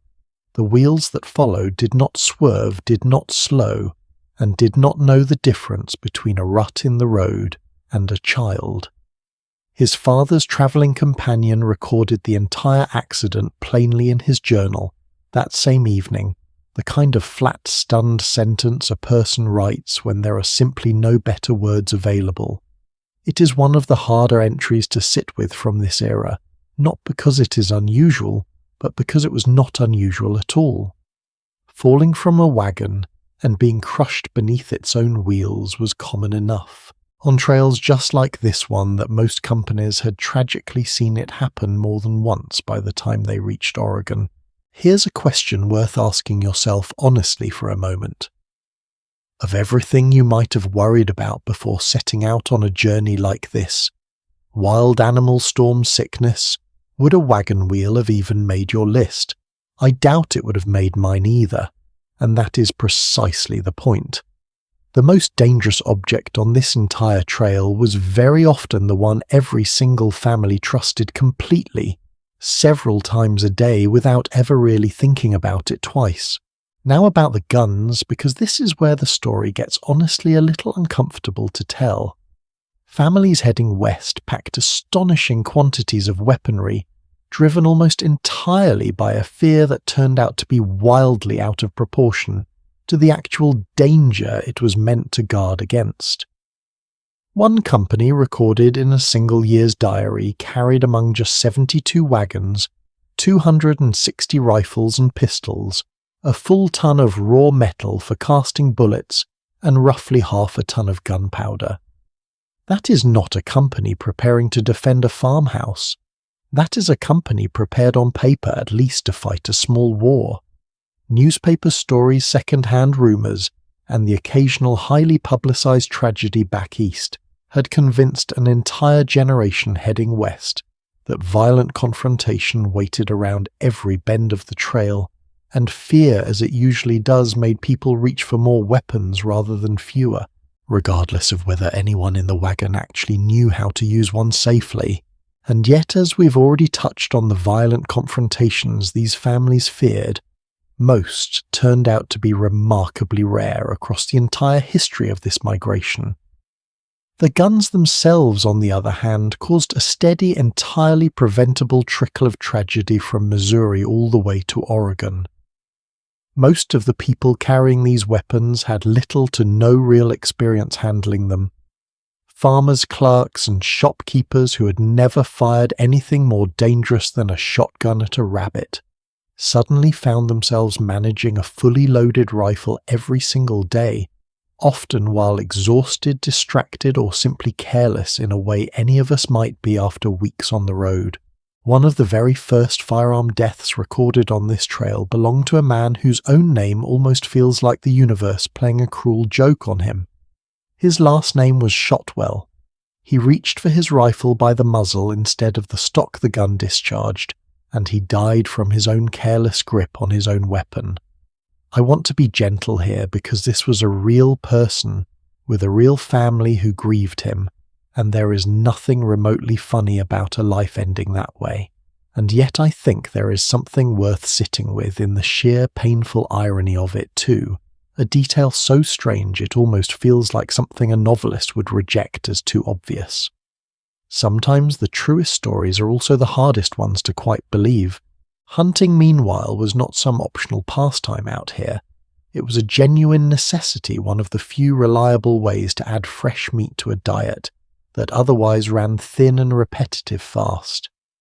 But hunting in unfamiliar terrain, often at dusk, often in tall grass where a companion could easily be mistaken for game at a distance, created its own steady supply of tragedy. More than one diary from this era records a hunting party returning with fewer members than it left, with a shape moving through brush, mistaken in poor light for a deer or an antelope, a single shot fired in good faith that could never be taken back. These were not reckless men by any stretch. They were simply exhausted people doing a necessary job in unfamiliar country with instruments that offered absolutely no room for a single moment of misjudgment.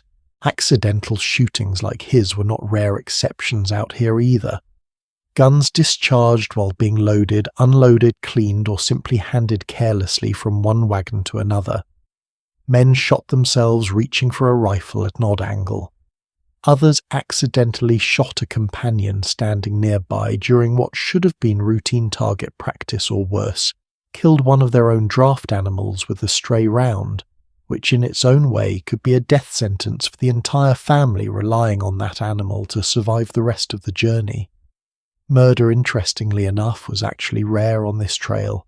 Careless handling of your own weapon was by contrast disturbingly common.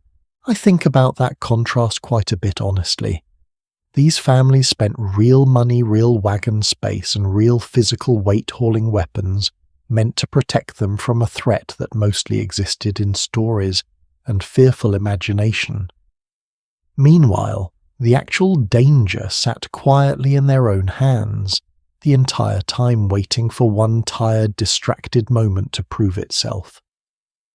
There is a lesson buried in there somewhere about the difference between the dangers we prepare for and the ones that actually find us, and I suspect it applies just as easily to plenty of things in modern life as it did on a dusty trail in the 1840s.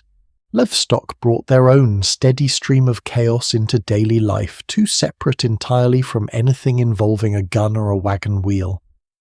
Oxen, despite their reputation for being slow and placid, were still enormous, powerful animals capable of throwing a grown man clean off his feet with one irritated kick. Horses spooked easily on unfamiliar terrain, sometimes bolting, with a rider still tangled in the reins, dragging them across rock and brush before anyone could catch up. Mules, stubborn on their best days, occasionally refused a command at exactly the wrong moment, backing a loaded wagon toward a slope or a riverbank, with a small child standing directly behind it. And every so often out on the open plains, an actual herd of wild buffalo thundered directly into a company's path, engulfing wagons, scattering livestock, and leaving behind an afternoon of injuries that had absolutely nothing to do with weather water or weapons at all. One company's journal from this era described exactly this kind of afternoon. A peaceful grazing stop turned instantly chaotic when a distant rifle shot fired by hunters elsewhere entirely spooked a nearby buffalo herd into a dead run straight through the middle of camp. Wagons rocked on their wheels, livestock scattered in every direction, dragging pickets and ropes still fastened to whatever they had been tied to moments earlier. By the time the dust finally settled, nobody had actually been killed remarkably, though several people walked away, bruised, shaken, and considerably more respectful of open grassland than they had been an hour before. Buffalo did not need to be hostile to be dangerous. They simply needed to be startled. Here's another question worth turning over for a second, since we're being honest with each other tonight. If someone handed you a list of everything that might end this journey early, disease, drowning, starvation, animal attack, where would you have ranked your own wagon wheel or your own rifle on that list? My honest guess is somewhere near the bottom, if it made the list at all, and that gap between what we fear and what actually gets us might be the single most human thing about this entire story. None of this, I should say, clearly means these families were careless or foolish. Quite the opposite, honestly. They were ordinary people asked to master an entire set of skills, overnight handling firearms, managing half-ton animals, maintaining wooden machinery that most of them had never needed back home in quite the same intense, daily life-dependent way. A single mistake that might have meant nothing more than an embarrassing story back in Missouri could mean something final out here simply because there was no doctor down the street, no spare wagon wheel at the corner store, no room for error built into any part of the day. Competence out here was not a personality trait. It was survival learned quickly under pressure, usually the hard way. Accidents like these, painful as they were, rarely happened in isolation, without leaving some lasting mark on how a company operated afterward. News of a child lost to a wagon wheel travelled quickly through camp, and more than one company tightened its own informal rules in response, insisting small children stay within arm's reach whenever the wagons were moving, or assigning an older sibling specifically to keep watch.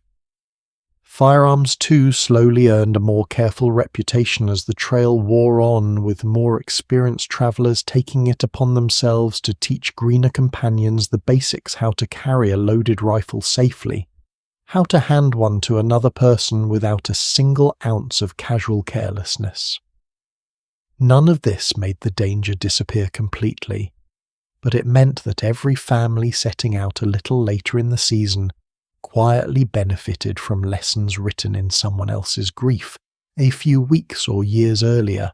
That, in its own way, might be the truest form of trail wisdom there was passed hand to hand, mistake by mistake, all the way to Oregon. Ask yourself honestly for a second, when was the last time you actually looked over the full safety instructions for something dangerous sitting in your own home right now? A power tool, a kitchen knife, a car parked in the driveway. My honest guess is rarely, if ever, and most of us get away with that small carelessness precisely because our modern world has quietly engineered most of the real danger out of daily life on our behalf.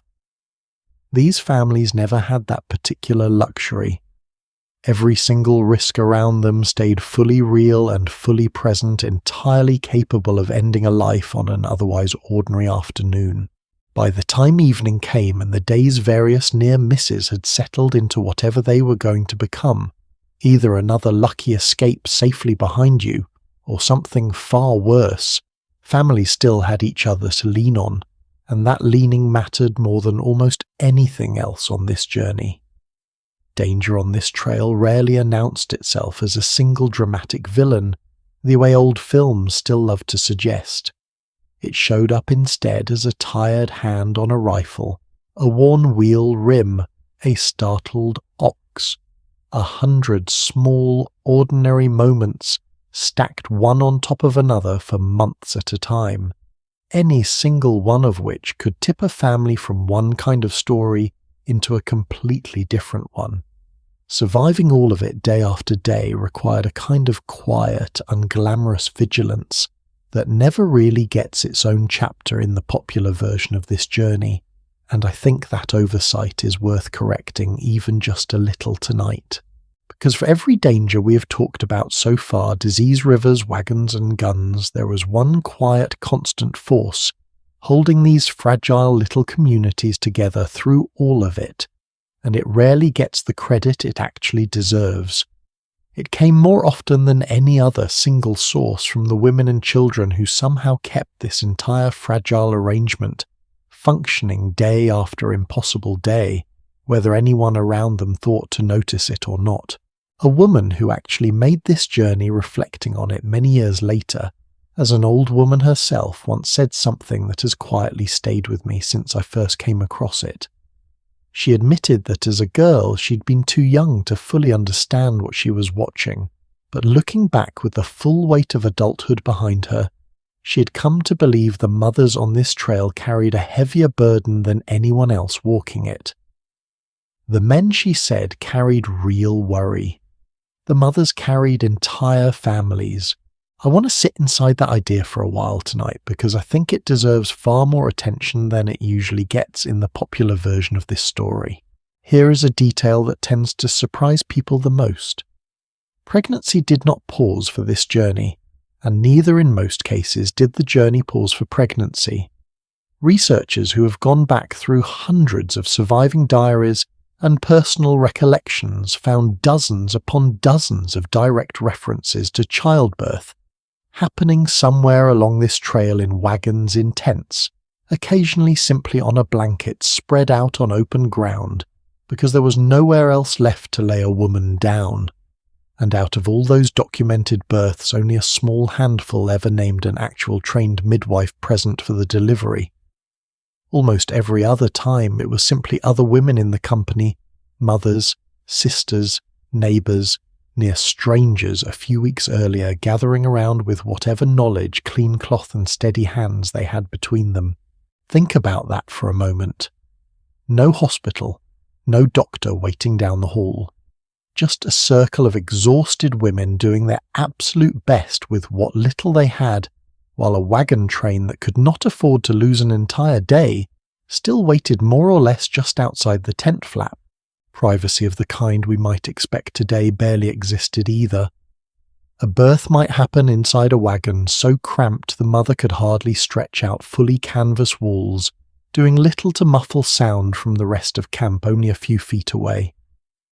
Other women took turns boiling water, tearing clean strips of whatever fabric could be spared, and simply staying nearby, offering a hand to grip and a steady voice in the dark. Pain relief in any real medical sense barely existed at all. What these women offered each other instead was presence the simple, stubborn refusal to let anyone go through something this hard entirely alone. There is a particular kind of bravery in that too, I think the quiet bravery of staying in the room, because that is the part that truly unsettles me the most, honestly. Wagon companies tried when they could to give a new mother a single day of rest after delivery. Sometimes even that single day was a luxury the calendar simply refused to grant.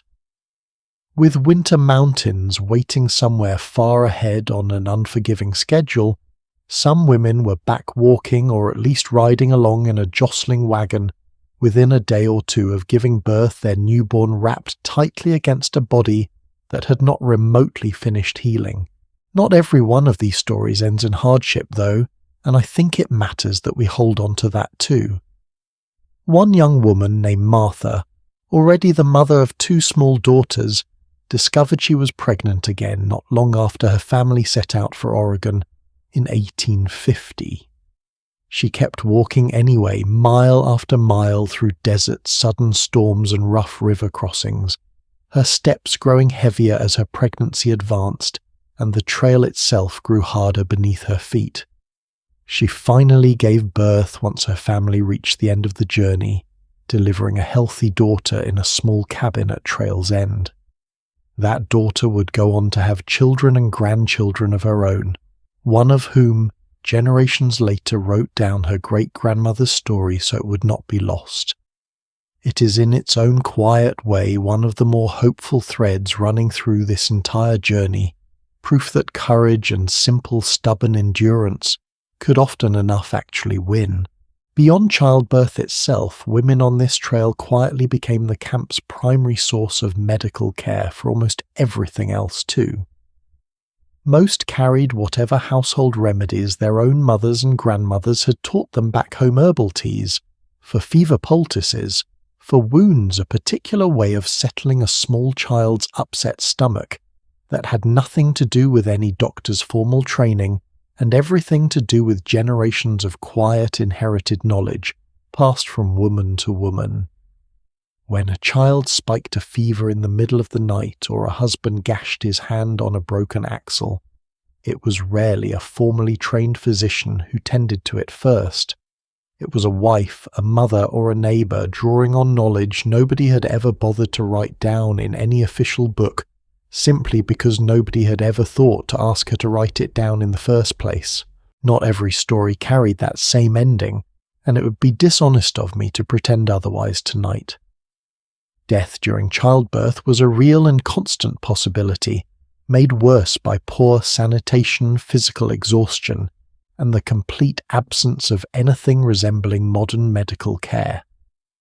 When a mother did not survive, and her newborn did, the response from the wider company says something remarkable about the kind of community these strangers had built together in just a few short weeks on the road. Other nursing mothers in the wagon train would simply step in, passing the orphaned infant from one set of arms to another, sharing whatever milk they had to spare between their own children and this one small stranger who suddenly needed them too. There was no formal system for this. Nobody assigned it. It simply happened because it needed to happen, and because these women understood something essential about survival out here that no guidebook back east could have taught them. Here's a question worth sitting with honestly for a moment. If your own neighbour's child suddenly needed exactly what your own child needed right now, today would you share it without a second thought? I would like to believe most of us would say yes. These women actually did it repeatedly, without hospitals, without safety nets, without anyone keeping score. Older daughters in particular often found themselves quietly promoted into something like a second mother role, watching younger siblings for hours at a stretch, while their own mother cooked, mended, or nursed someone through illness. A girl of 10 or 11 might spend an entire afternoon keeping a toddler safely away from wagon wheels and grazing oxen, all while still expected to walk her own 15 miles and help prepare supper once camp was made. It was not framed at the time as anything remarkable. It was simply what needed doing, and daughters more often than sons were the ones quietly asked to do it. Children carried their own particular weight through all of this, too often far heavier than their small shoulders should have reasonably had to bear. One young girl travelling this exact route later wrote about losing her own mother, partway through the journey, describing how the family had to wrap her in a simple feather bed in place of a proper coffin and bury her in a lonely, hastily dug grave protected from wolves, with whatever stones the family could gather by hand. They covered that grave with wild roses growing nearby, trying in the only way left available to them to make something beautiful out of something unbearable. Years later, that same daughter admitted the grave's exact location had been lost, entirely swallowed back into the landscape, impossible for anyone in the family to ever find again.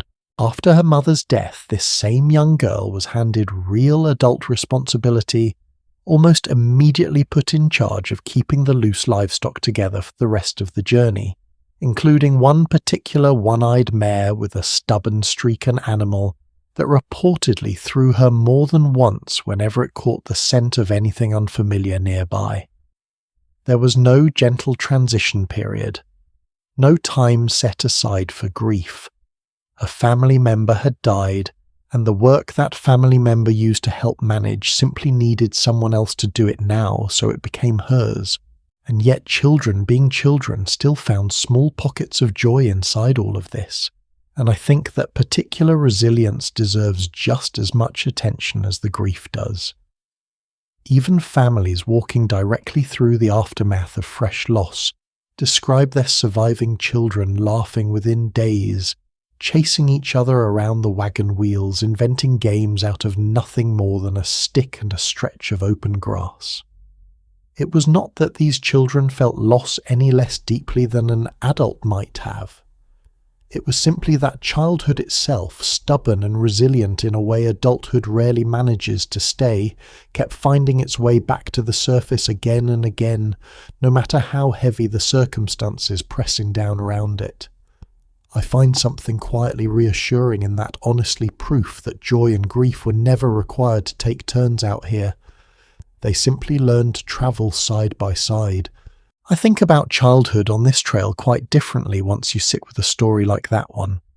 Back east in the 1840s and 50s, childhood was already beginning to be understood, at least among wealthier families, as something worth protecting, a separate, softer stage of life.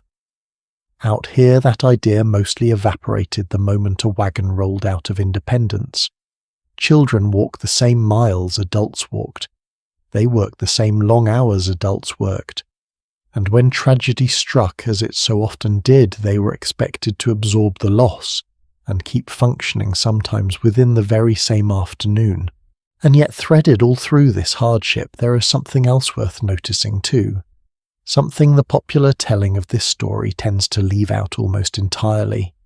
Necessity quietly reshaped what women on this trail were capable of in ways nobody back home had really planned for or expected. A woman whose husband fell too sick to drive learned, out of pure necessity, how to manage a full team of oxen herself, calling out commands she had only ever heard her husband use, until her own voice carried the same easy authority as once had. A woman whose husband did not survive the journey at all, sometimes finished the entire remaining distance alone, keeping her children fed, her wagon moving, and her family together through sheer determination, arriving in Oregon as the sole head of a household in a way that would have been unusual, even faintly scandalous, back in the towns most of these families had left behind. Neighbours in these situations often quietly stepped in to help where they could, sharing a spare hand at a river crossing, or an extra portion of flour when supplies ran thin, but the weight of the decision making the daily survival of an entire family still rested squarely on one exhausted, grieving woman's shoulders. The trail did not ask anyone's permission before demanding this kind of transformation. It simply required it, and remarkably again and again these women rose to meet it. I find something quietly radical about that, if I am honest with you. Long before anyone was writing about it in any formal sense, this journey was already proving mile after difficult mile that competence had very little to do with which gender a person happened to be born into. It only had to do with whether a person was willing to learn quickly under pressure, with everything that mattered most riding on the outcome. Here's one more question worth turning over before we move forward together. When you picture a typical pioneer in your mind, be honest. Is it more often a man with a rifle or a woman with a newborn balanced on one hip, and a team of oxen in the other hand? I would guess the rifle wins that image contest almost every time, and I think that says more about which stories got told loudest afterward than about which stories actually mattered most out here. Orphaned children, when they had nowhere else to go, rarely travelled the rest of this journey alone either. Other families in the company simply absorbed them quietly, without much ceremony, adding one more mouth to feed and one more set of small hands to help with chores, because leaving a child behind on the open plains was never seriously considered an option by anyone. It is a small, easily overlooked kindness repeated countless times across this entire era of migration, and it tells you something true about the kind of people this journey tended to produce. Hardship out here seemed to make people softer toward each other, just as often as it made them hardened. So when we talk about what actually got families through this journey, alive, past disease, past rivers, past every mechanical failure and careless accident we have already spent time with tonight, I think the honest answer has less to do with wagons or weapons than most retellings would have you believe. It has far more to do with women who kept working through exhaustion nobody else could see, and children who grew up faster than any child reasonably should have to, simply because the people around them needed them to. History has a habit of remembering the loudest parts of a story first: the guns, the rivers, the dramatic near misses, and only much later, if at all, getting around to the quieter labour that actually held everything together in between those dramatic moments. I think this particular chapter deserves to be told first, far more often than it usually is, but even that kind of quiet, everyday courage had its limits. Because waiting further along this trail was a set of dangers that did not care how strong a family's will was, or how tightly a community had learned to hold itself together. Sometimes the land itself, the weather, the hunger, the sheer physical limits of the human body would test these families in ways that no amount of resilience alone could fully overcome. The land itself never once cared how brave a family was, or how tightly a company had learned to lean on each other. It simply did what land and sky have always done, completely indifferent to human effort, and these families had to survive it anyway, one impossible stretch at a time. Let's start with heat, because for long portions of this journey, heat was the quiet, grinding enemy nobody prepared for properly. Certain desert stretches out west offered almost no shade at all, sun beating straight down onto wagon canvas that trapped warmth rather than blocking it. Water grew scarce for miles at a stretch in these sections, and thirst became a genuine physical threat, not simply an inconvenience. One account from this era describes children walking beside the wagons with small pebbles tucked inside their cheeks, an old trick meant to keep a little saliva flowing when there was nothing left to actually drink. Lips split and blistered in the dry air, until the only remedy anyone had on hand was rubbing a little axle grease directly onto the cracked skin, a detail that sounds almost comical until you picture how desperate a person has to be to reach for wagon grease as medicine.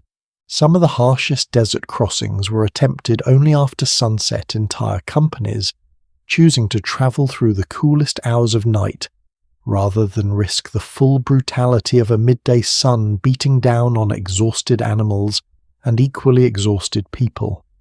It meant navigating unfamiliar, difficult ground in near-total darkness, stumbling over rocks and ruts nobody could clearly see all, to avoid a heat that could otherwise kill livestock outright within a single afternoon. Families were quite literally choosing between two different kinds of danger, and picking whichever one seemed slightly less likely to finish them off.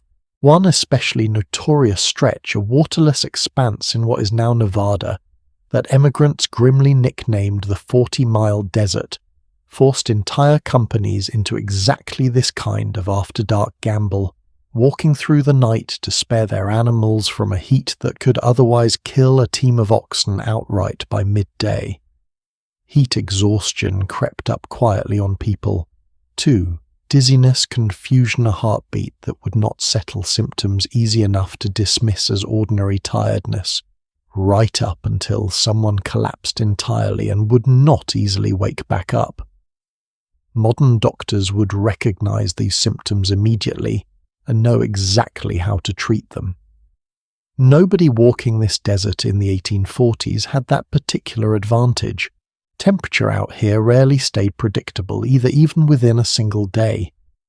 A desert stretch scorching enough to blister skin by early afternoon could drop nearly to freezing once the sun disappeared, catching travellers who had packed for heat, completely unprepared for the sudden bone-deep chill of a high desert evening.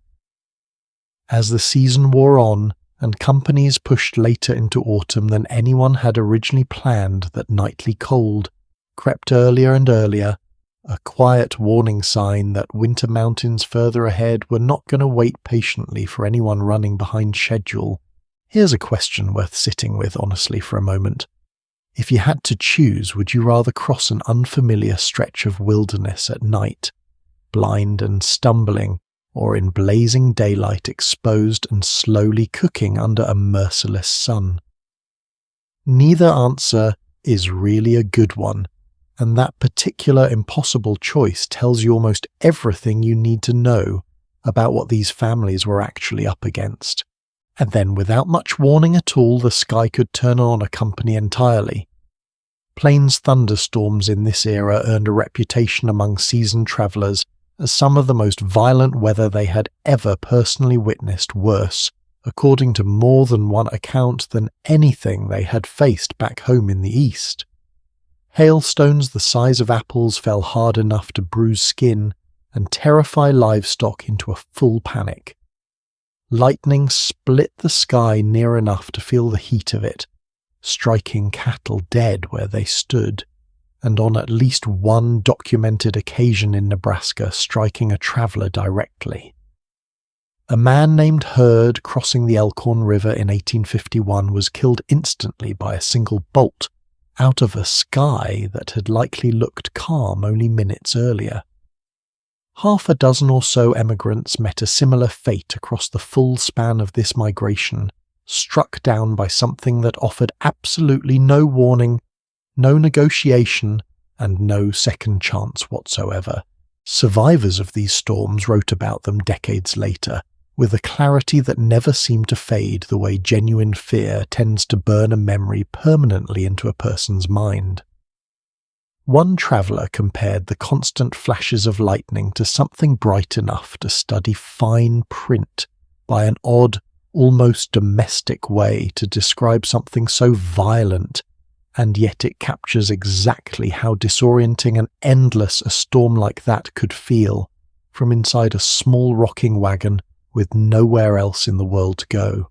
Picture that storm for a moment the way these families actually experienced it, packed inside a canvas-covered wagon that suddenly felt paper-thin against the world outside. Rain driving nearly sideways through every gap in the fabric. Gusts strong enough to rock the entire wagon on its wheels. Children clinging to a mother who had absolutely nowhere safer to take them. Cattle bawling in terror just outside one panicked animal away from a full stampede through the middle of camp. There was no basement to retreat to, no sturdy brick building nearby, nothing but a thin sheet of oiled canvas standing between a family and whatever the sky decided to send down that particular evening. Tornadoes on rare but truly terrifying occasions touched down across these same open plains, too capable of levelling an entire camp in a matter of seconds. Grass fires sparked by a stray lightning strike or a carelessly abandoned campfire could race across dry prairie faster than any wagon train could realistically outrun, especially with a strong gust of hot air pushing flame ahead of it. Weather out here was never simply background scenery. It was an active participant in whether a family survived the week, and it answered to absolutely nobody. Hunger told a slightly different, quieter story, though it was every bit as real. Contrary to what you might expect, starvation rarely killed the human travellers on this trail directly, at least under normal circumstances. It was far more likely to strike the animals first, the oxen and mules whose steady pulling power this entire journey depended on completely. One diarist from this era simply counted the toll along a single stretch of trail, noting 150 dead oxen scattered across the landscape, and admitting it had become truly difficult to find any campsite at all that did not already have a carcass or two lying somewhere nearby. Grazing land hammered by tens of thousands of hungry animals passing through in a single travel season grew thinner and more depleted with every year. This migration continued, leaving later companies searching harder and harder for grass that earlier travellers had already stripped bare, When an ox finally collapsed from exhaustion or hunger, families rarely let the meat go to waste whatever grief or frustration the loss might have caused. Practicality out here tended to win out over sentiment fairly quickly. A dead animal, no matter how it died, still represented food that could not simply be left behind on principle. Hunting offered another source of fresh meat, at least in theory, but it was never something a family could actually count on with any real certainty. Buffalo herds thinned dramatically. The more heavily this trail was used year after year, pushed farther from the main route by the sheer volume of noise and traffic passing through their territory. A company might pass through a stretch thick with game one season and find the exact same ground nearly empty, the next entirely dependent on factors no traveller could predict or control from a wagon seat. Families who had budgeted their food supply around the hopeful assumption of fresh meat along the way sometimes found themselves badly short when the buffalo simply were not there waiting for them. For the people themselves, the danger sat less in outright starvation and more in a slow, grinding kind of malnutrition that built up quietly over months. Diets built almost entirely around bacon beans and coffee, with painfully little fresh produce available for weeks at a stretch, left many travellers vulnerable to scurvy, a thoroughly miserable condition caused by a simple lack of vitamin C. Bleeding gums, loosening teeth, exhaustion, that no amount of sleep seemed to fix all of it, crept in gradually enough that a family might not even connect the symptoms to their diet until real damage had already been done. Families who thought to pack citrus vinegar or wild greens whenever they appeared along the route fared noticeably better than those who did not, though nobody at the time fully understood the precise chemistry behind why that was true. Even setting scurvy aside, the basic math of this journey rarely worked in anyone's favour. Walking 15 to 20 miles a day, herding livestock, hauling water, setting up and breaking down an entire temporary household morning and night, burns an extraordinary number of calories, far more than a diet built mostly around bacon beans and dense bread could realistically replace. Most travellers arrived in Oregon noticeably thinner than when they left, and not in the deliberate controlled way a person might choose today. It was a slow, steady erosion, months of quiet caloric debt that the body simply had no way to fully repay along the way. Exhaustion in that kind of environment was not a feeling you occasionally battled. It became the baseline condition every single person on this trail was quietly operating from day after day for months at a stretch. Try answering this one honestly too while we're on the subject. How many days in a row do you think you could function on a diet that never changed paired with physical labour that never really let up either? A week, maybe? Most of us would start negotiating with ourselves well before a month passed. These families measured that same math in months, not weeks, with absolutely no option to simply stop and rest until their bodies caught back up. More often than not, it was 100 small deprivations like this one stacking quietly on top of each other for months, rather than any single dramatic event that finally pushed a body past what it could reasonably keep giving. Desperation, when it truly took hold, could push people toward decisions that seem almost unthinkable from a comfortable distance today. In 1849, a group of gold seekers chasing a promised shortcut left the established route for what became known as Lassen's Cutoff, a path advertised by the very man it was named after as faster and easier than the trail everyone else was taking. It turned out to run roughly 200 miles longer than promised, winding through unfamiliar terrain and nobody in the company had ever actually travelled before that season. Food ran out long before the destination came into view. Starving travellers ate rotting livestock they came across along the way, boiled scraps of leather in a desperate attempt to extract anything resembling nourishment from it, and in some documented cases resorted to eating plants. Nobody had properly identified first plants that in more than one instance turned out to be poisonous. A shortcut promised to save these families time. Instead, it very nearly cost several of them everything, all because the map they trusted turned out to be more optimistic than accurate. I think about that particular story often, honestly, because it captures something true about human nature that has never really changed on this trail or anywhere else. The promise of an easier path is almost always more appealing than the proven one right up until it isn't. Every one of us has probably taken some version of that same gamble at some point, trusting a shortcut, a promise, a piece of advice from someone who sounded confident enough to believe. Most of the time, the consequences are nowhere near this severe. But the underlying instinct reaching for the easier-looking road is exactly the same one that nearly destroyed this entire company in 1849. None of this hardship broke these families entirely, and that fact still truly amazes me every time I sit with it. Somehow through blistering heat, sudden violent storms, thinning food and diets that slowly wore down their own bodies from the inside, most companies kept moving west anyway, one grueling day layered on top of the next. Willpower alone could not have carried them through all of it. The body has hard limits that no amount of courage can simply talk its way past, and this land tested every single one of those limits without the slightest bit of mercy.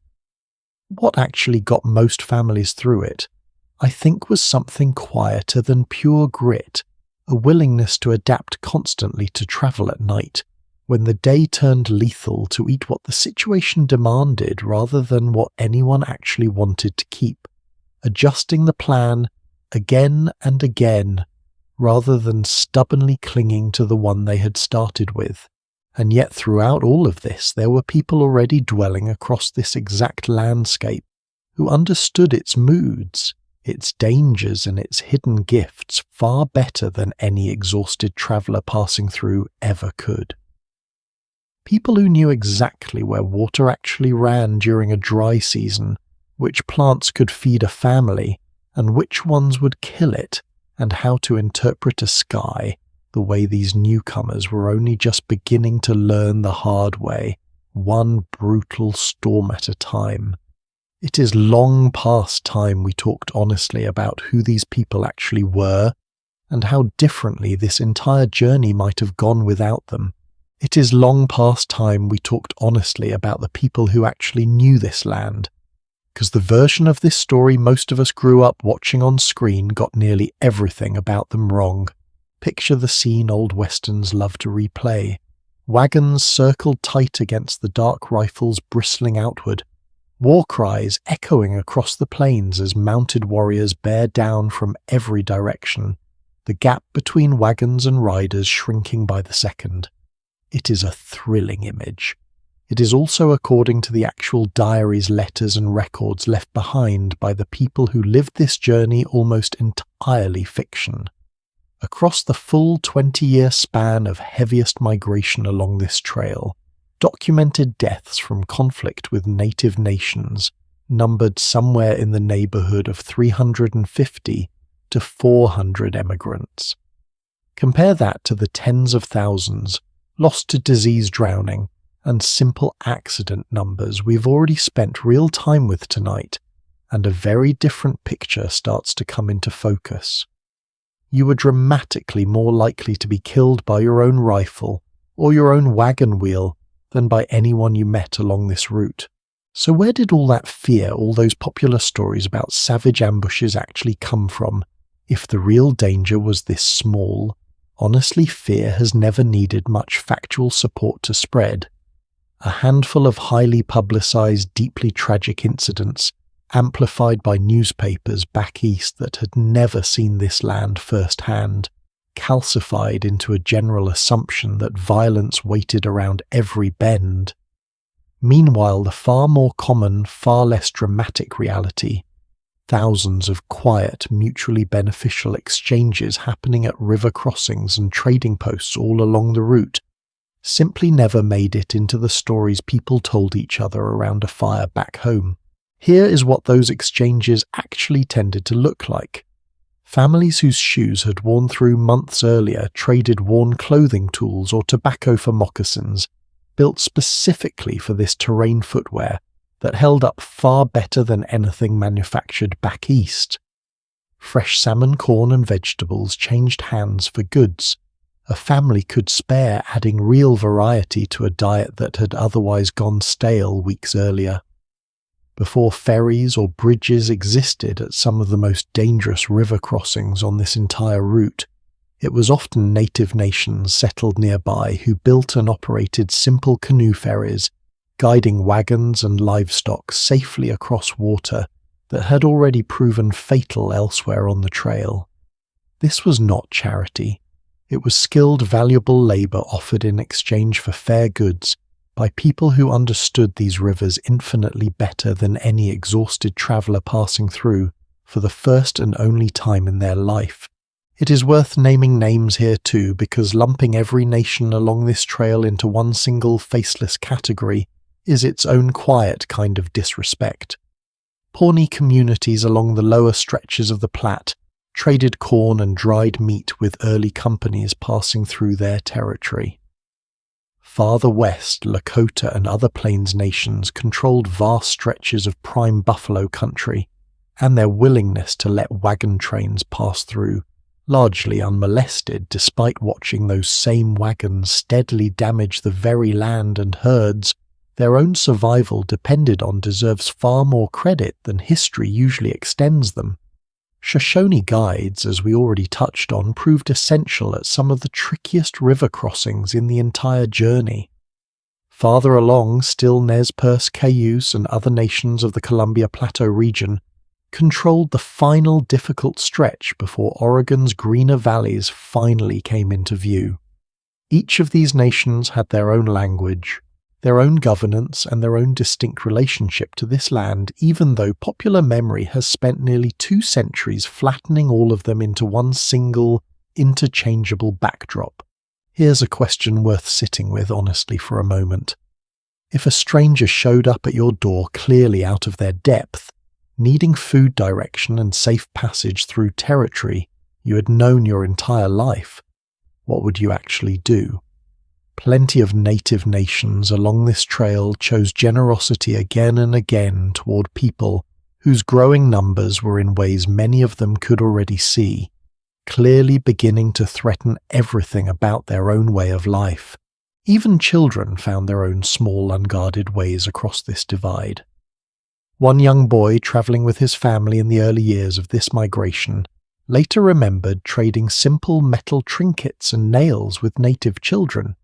He met along the route the kind of easy, wordless friendship children seem to manage everywhere, regardless of what the adults around them happen to be worried about that particular week.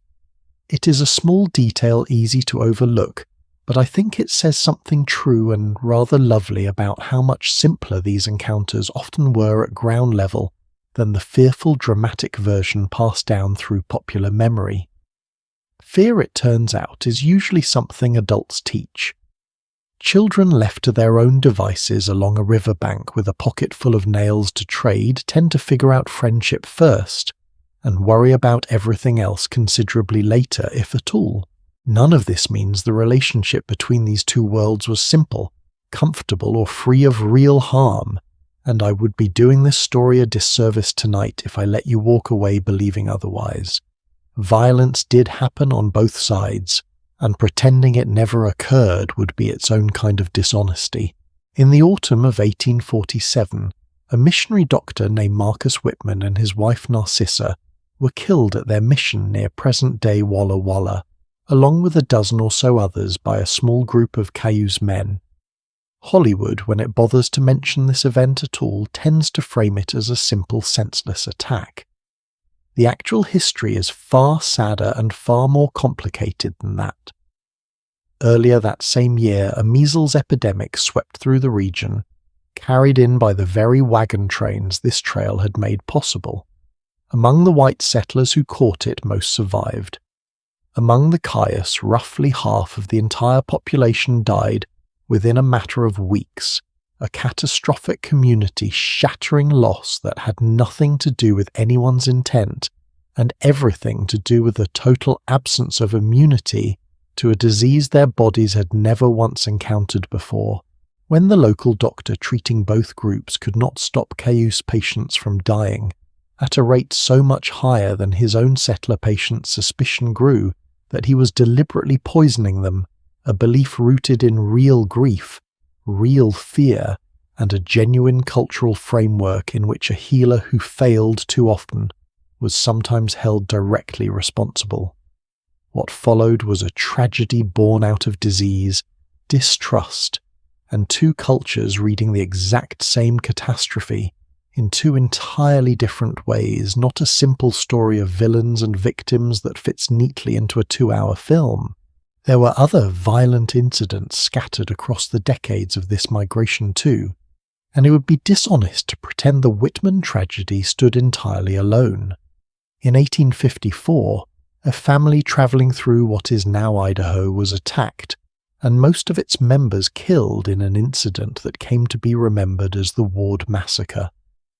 Tensions in that particular region had been building for years by that point, fed by growing numbers of emigrants, dwindling resources, and a slow, steady erosion of trust on both sides as this migration continued decade after decade. These incidents were real, and the grief they caused was real on every side of them. They were also statistically the exception across this entire era, not the rule. This trail is still so often remembered by. It is worth saying plainly too that relations along this trail did not stay fixed in one single state from start to finish. Early years of this migration through the 1840s saw remarkably little organised conflict, mostly steady functional trade between strangers figuring each other out. As the 1850s wore on, and the number of wagons multiplied many times over competition for grass water, and patience wore thinner on every side, and the United States Army began establishing a more permanent, more heavily armed presence along the route. What started as a cautious, largely respectful relationship slowly hardened over years into something far more adversarial, not because either side suddenly changed character overnight, but because the sheer scale of this migration eventually made the old easier arrangements impossible to sustain. I think that distinction actually matters quite a bit. A story reduced to savage attackers and innocent victims lets everyone look away from the harder, truer picture underneath it. And the harder, truer picture is this. The single deadliest thing this migration brought west was never gunfire. It was disease, the same invisible enemy we already spent real time with earlier tonight, and this time it was native nations, not the pioneers themselves, who paid by far the steepest price for it. Entire villages were devastated by illnesses carried unknowingly along this exact route, sometimes losing more people in a single season than most wagon companies lost across their entire journey combined. Land told a similarly uncomfortable story. That free acreage families were promised back in the very first part of this journey, land practically given away to any family willing to make the trip, was never actually empty to begin with.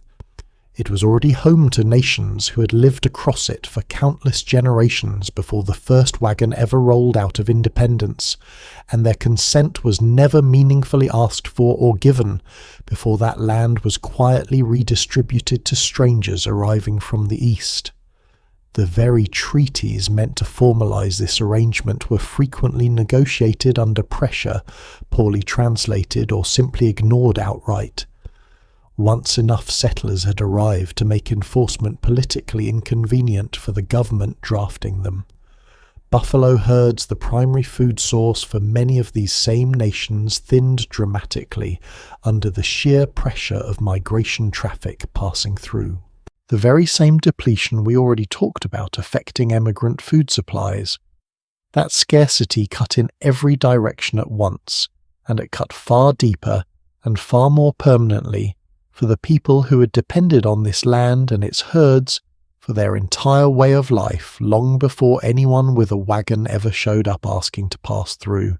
I find myself thinking honestly about how differently this whole story gets told depending entirely on whose diary happens to survive. We have thousands of pioneer journals describing this journey in extraordinary moving detail, and comparatively few written accounts from the nations who watched it unfold from the other side. That imbalance is not an accident of history. It is a direct result of whose stories got published, preserved, and taught for generations afterward, and it means the version most of us inherited was always going to be lopsided no matter how good anyone's intentions were along the way. Here's one more question worth turning over honestly before we move on tonight. When you picture the classic Oregon Trail story who gets remembered as the brave one, I would guess it is almost always the settler, packing up everything for an uncertain future in unfamiliar territory.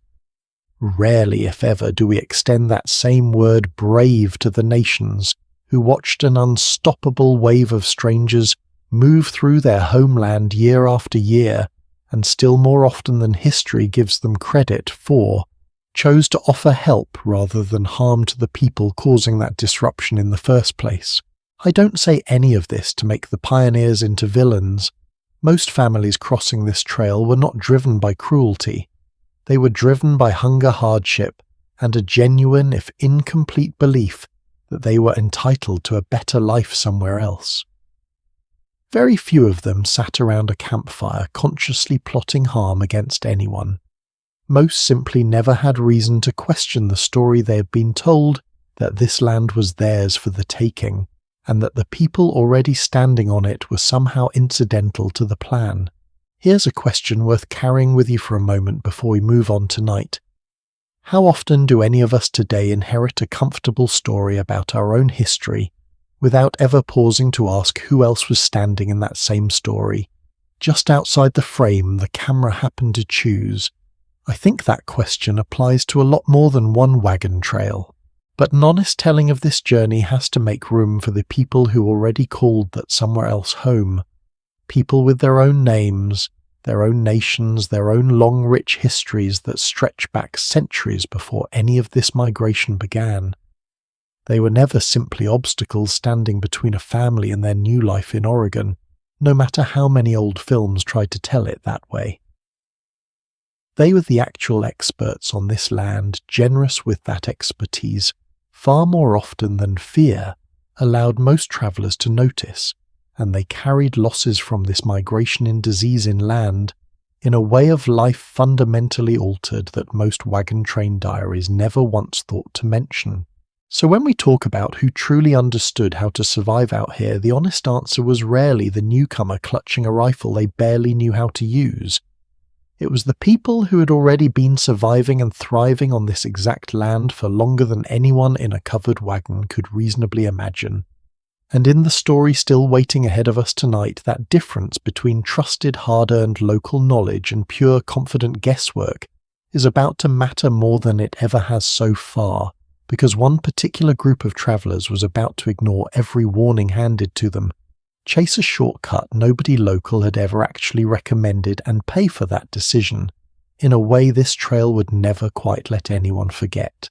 There is a particular kind of mountain crossing that barely feels like one at all while you're inside it, and it happens to be the exact crossing that carried most successful wagon trains safely over the spine of an entire continent, somewhere in what is now western Wyoming.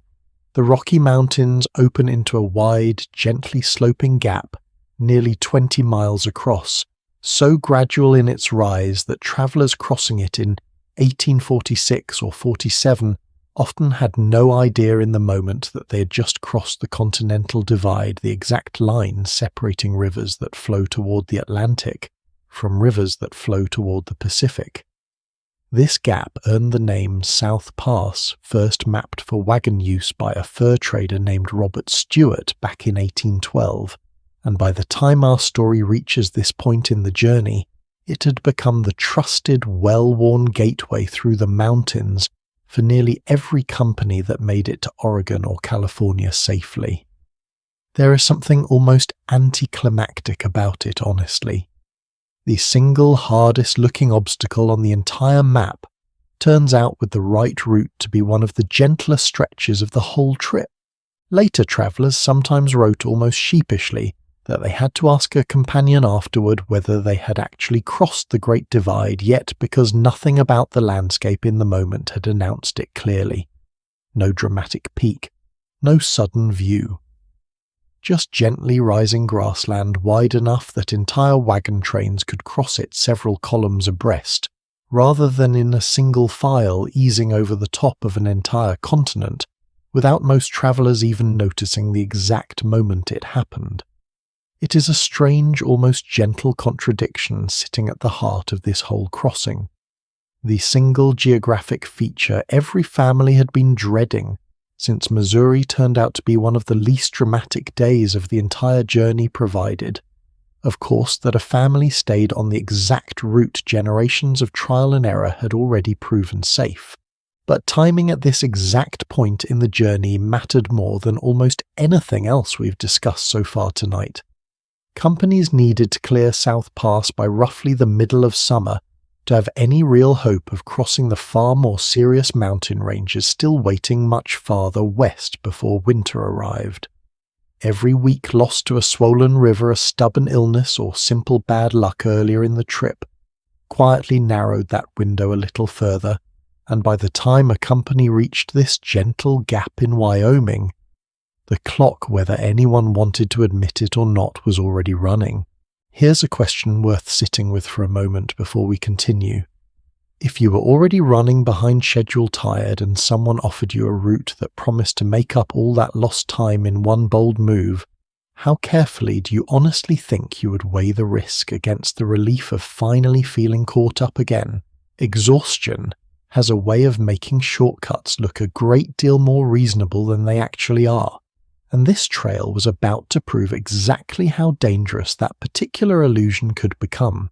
In 1846, a lawyer and self-promoter named Lansford Hastings published a guidebook confidently describing a brand new shortcut, one he claimed could shave 300 to 400 miles off the standard route to California. There was one significant problem with his confident claim. Hastings himself had never actually taken that shortcut with a loaded wagon train. His description was built on a single overland trip he'd made largely on horseback, plus second-hand reports from other travellers dressed up with far more certainty than the actual evidence supported. Here's a question worth sitting with honestly for a second. How often do any of us take advice from someone who sounds completely confident without stopping to ask whether that confidence is actually backed up by real, tested experience? It is an easy trap to fall into, and it is exactly the trap that caught a group of families from Springfield, Illinois that same summer. The Donner and Reed families, travelling together with their children and hired hands, crossed South Pass on schedule right on the safe trusted route. Then, at a fork in the road on the western side of the pass, they made the decision that would define everything that came after. Instead of continuing on toward Fort Hall, the proven path nearly every successful company before them had taken, they turned toward Hastings' shortcut instead. They were not acting recklessly by their own understanding of the situation. An experienced mountain man named James Kleiman had personally warned one of their leaders directly and clearly that wagons could not make it through that particular stretch of country. They chose to trust the confident stranger's book over the tested word of a man who had actually travelled that ground himself. It is one of the harder decisions in this entire story to sit with, because it was not born of stupidity. It was born of hope, understandable exhaustion with the length of the standard route, and a very human weakness for a shortcut that promised to save something precious time when time already felt like it was running short. To make matters worse, another supposedly trustworthy voice actively pushed the Donner and Reed families toward disaster instead of away from it. A well-known trader running a trading post along the route stood to profit handsomely if travellers chose the cut-off that happened to pass directly by his business, rather than the established road that bypassed it entirely. He assured the families the route ahead was smooth, easygoing, and entirely suitable for wagons, a description that turned out to be almost entirely false. Whether he honestly believed his own optimistic claim, or simply preferred the extra business enough to overlook the risk nobody can say for certain today. What is certain is that his encouragement, layered on top of Hastings' confident guidebook, gave a group of already exhausted, already anxious travellers exactly the reassurance they were hoping to hear right at the moment they most needed someone to tell them the truth instead. What followed looked less like a shortcut and more like a slow-motion unravelling.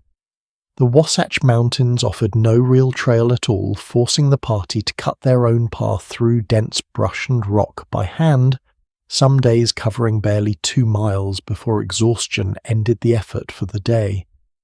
The waterless desert beyond the mountains, promised in Hastings' guidebook as a manageable 40-mile crossing, turned out to stretch closer to 70 or 80 miles instead, and the party lost more than 100 head of cattle to thirst, exhaustion, and a panicked stampede in the search for water that never came.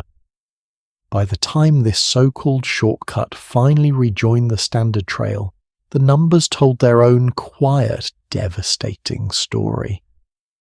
The detour had added roughly a month to their journey and left them more than 100 miles farther from their destination than the route they had abandoned would have. A path built entirely on the promise of saving time had in the end cost them almost exactly the amount of time they could least afford to lose. I think about that particular irony often honestly, because it captures something painfully human about how these decisions tend to work. The shortcut rarely announces itself as a mistake in the moment. It only reveals itself as one much later, once there is no longer any real way to turn back and undo the choice. By the time the Donner Party finally reached the base of the Sierra Nevada mountains, it was already the middle of October, dangerously late for a mountain crossing this far north. Exhausted, and honestly believing they had earned a short rest before the final push, the party stopped to recover their strength for several critical days. It is an understandable decision. It is also, in hindsight, one of the costliest choices in this entire story. Winter that year arrived early and violently.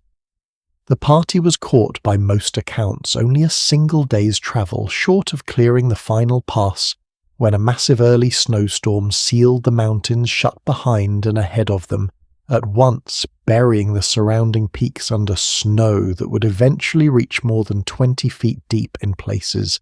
Here's another question worth turning over for a moment, since we're being honest with each other tonight. If you had been that near one single day from safety, would you have pushed on through failing light and rising snow, or stopped to rest one more night the way this exhausted, desperate group chose to do? There is no comfortable answer to that question, and I suspect that is exactly why this particular story has stayed lodged in the American imagination for nearly 2 centuries now. Of the 87 people trapped in those mountains that winter, roughly half did not survive. Starvation, exposure, and desperation pushed the survivors toward decisions no family should ever have to face, including in the story's darkest and most infamous chapter, eating the flesh of those who had already died in order to keep the survivors alive long enough for rescue to finally arrive the following spring. I am not going to dwell on the details of that particular horror tonight, because I do not think dwelling on it honors the people who lived through it. What I will say is this: survival in its most extreme and desperate form sometimes asks questions of the human body and mind that none of us sitting comfortably tonight should ever feel entitled to judge from a safe distance. It is worth remembering too that this particular story was never simply one of suffering alone. The moment word of the trapped party reached California, volunteers organized relief expeditions and pushed back up, into those same deadly mountains through the same brutal snow specifically to bring survivors out.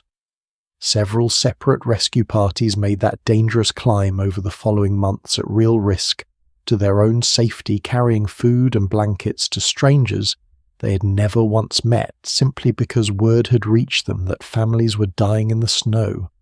Roughly half of the 87 people trapped that winter survived largely because of those rescue efforts. That number, easy to overlook next to the tragedy itself, represents an enormous, genuine act of collective courage. Ordinary people choosing to walk directly into the same danger that had already killed dozens of strangers simply because it felt like the right thing to do. One of the survivors, a young girl not yet in her teens, wrote a letter to her cousin back in Illinois once she finally reached safety on the other side of that winter.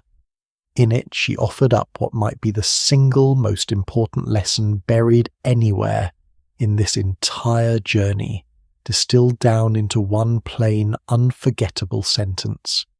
"Never take no cut off," she wrote, "and hurry along as fast as you can. It is not elegant prose. It was never meant to be. It is simply the hard-earned truth of a child who had survived something most adults could not have imagined surviving, and it deserves to be remembered exactly as she wrote it." Word of this disaster spread quickly along the trail in the years that followed, and it changed something real about how later companies approached this journey. Guidebooks grew more cautious. Wagon captains grew more skeptical of unproven shortcuts promoted by strangers with something to gain. Families leaving Missouri in the following seasons carried this exact story with them, sometimes literally as a cautionary tale, told around the evening fire specifically to keep overconfident travelers on the tested path. In its own tragic way, this family's suffering likely spared other families a fate they would never even know.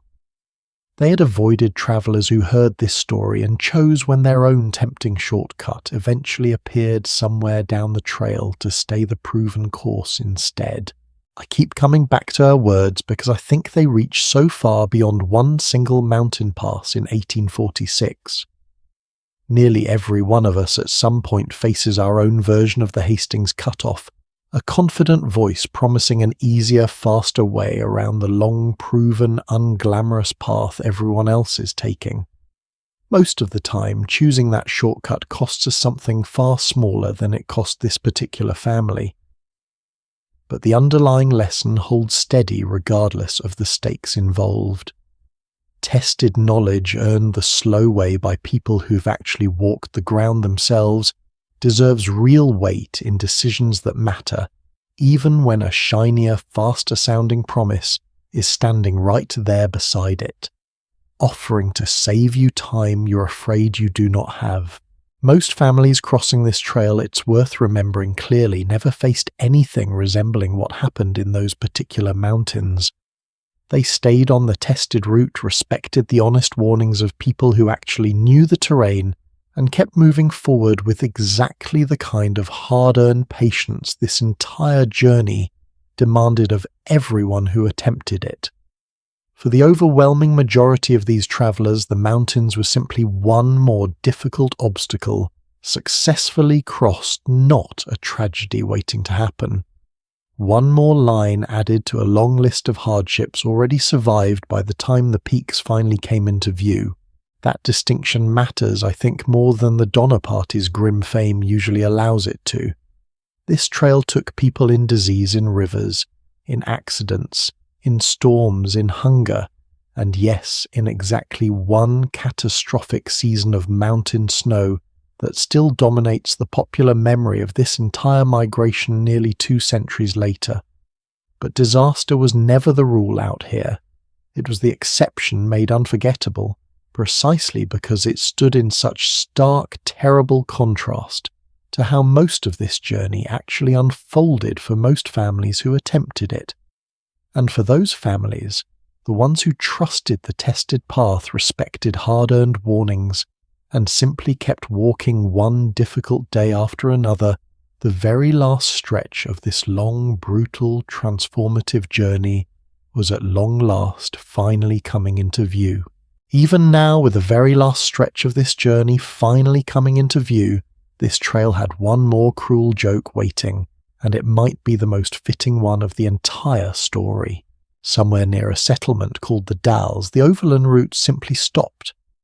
Mount Hood and the surrounding mountains stood directly in the way, too steep and thickly forested for a loaded wagon to cross safely, and every family reaching this exact point faced one final expensive choice after already surviving 2,000 miles to get here. Option 1, load the wagon onto a raft and float it down the Columbia River through rapids strong enough to splinter wood and drown livestock past stretches so violent that some sections had to be portaged around entirely by hand. Wagons capsized in these rapids with some regularity, spilling a family's entire remaining possessions. Tools, food, clothing, everything still left after 2,000 miles of careful rationing straight into the current in a matter of seconds. Livestock, too, exhausted to swim, the distance sometimes had to be driven separately over a rough trail, skirting the mountain's far side instead, meaning families occasionally split apart for days at a time during the very final leg of a journey that had already tested every ounce of their patience. Option 2, pay a toll $5 a wagon and a dime a head for every remaining animal to use a narrow, muddy overland road a settler named Samuel Barlow had carved directly around the mountain's southern shoulder the previous year. Neither option was free. Neither option was safe. After surviving disease, rivers, storms, hunger, and every other danger this journey had already thrown at these families, the very last few miles still demanded one more toll, one more risk, one more test of nerve before anyone was allowed to call this journey finished. Here's a small, honestly infuriating detail worth sitting with for a second. The single steepest stretch of that overland toll road, a slope known as Laurel Hill, was so severe that wagons could not simply be driven down it at all. Families had to chain the wheels solid tie ropes around nearby tree stumps and lower each wagon by hand, inch by careful inch, down a grade steep enough to seriously injure anyone who lost their grip on the rope. Picture that for a moment. After everything already survived, the final image many of these families carried of this entire journey was standing at the top of one last impossibly steep hill, easing their whole remaining life down a mountainside on a length of borrowed rope. Whichever route a family chose, something real waited for them on the other side, and it deserves real credit. At Fort Vancouver, a British trading post run by a man the local tribes had nicknamed the Great White-Headed Eagle, exhausted, often completely penniless families arriving by river were regularly extended credit food and supplies, no guarantee of repayment required. He was still owed thousands of dollars by struggling settlers at the time of his own death. Years, later debts he apparently never seriously expected to collect. It is a small, easily overlooked kindness sitting right at the very end of this brutal journey, offered by a man with no personal stake in these families' survival, beyond it seems simple decency. And then finally Oregon City, the literal end of the trail. Except as you might already be sensing by now, the word ending does not quite capture what actually waited there. Picture it honestly for a moment, because it rarely matched the picture these families have been quietly carrying in their minds since Missouri. Oregon City in this era was a small muddy cluster of log buildings and canvas tents, crowded with hundreds of other exhausted arrivals, all facing the exact same uncertain next step at the exact same time. There was no welcoming committee, no reserved plot of land already waiting with your family's name on it. There was simply a land office and a very long list of other equally tired families who had arrived that same week, all trying to work out precisely the same uncertain question you were. It is strange to think that a muddy clearing this modest would eventually help shape an entire region.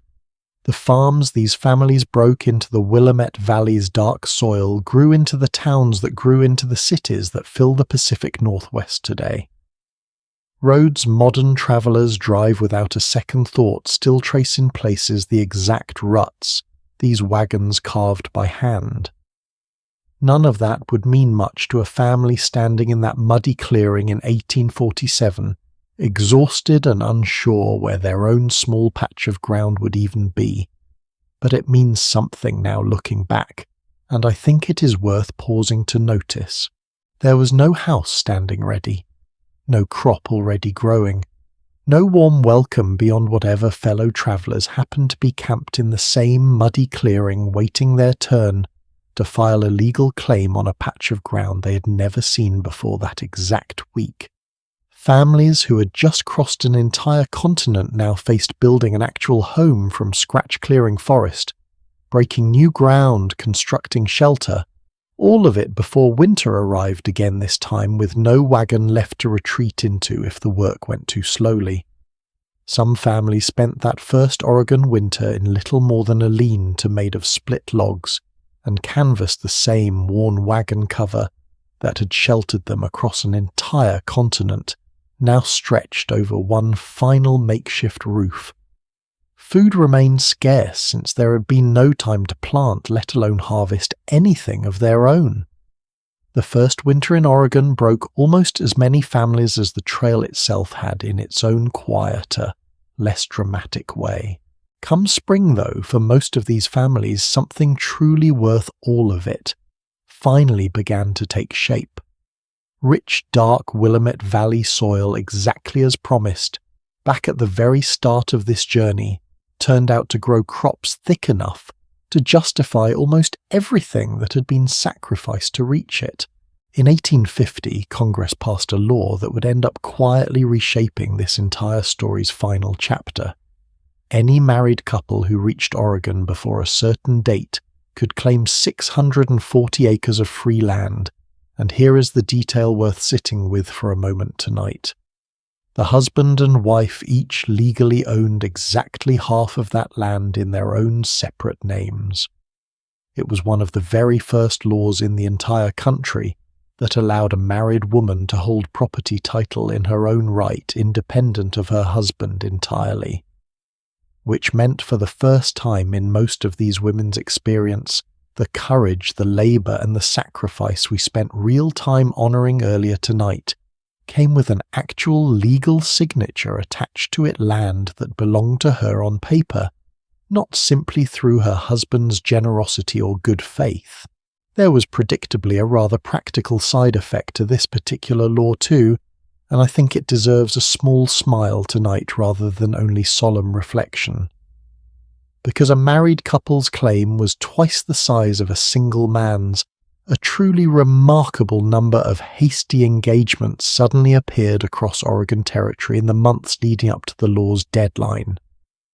Land, it turns out, has always had a way of making romance move a little faster than it otherwise might.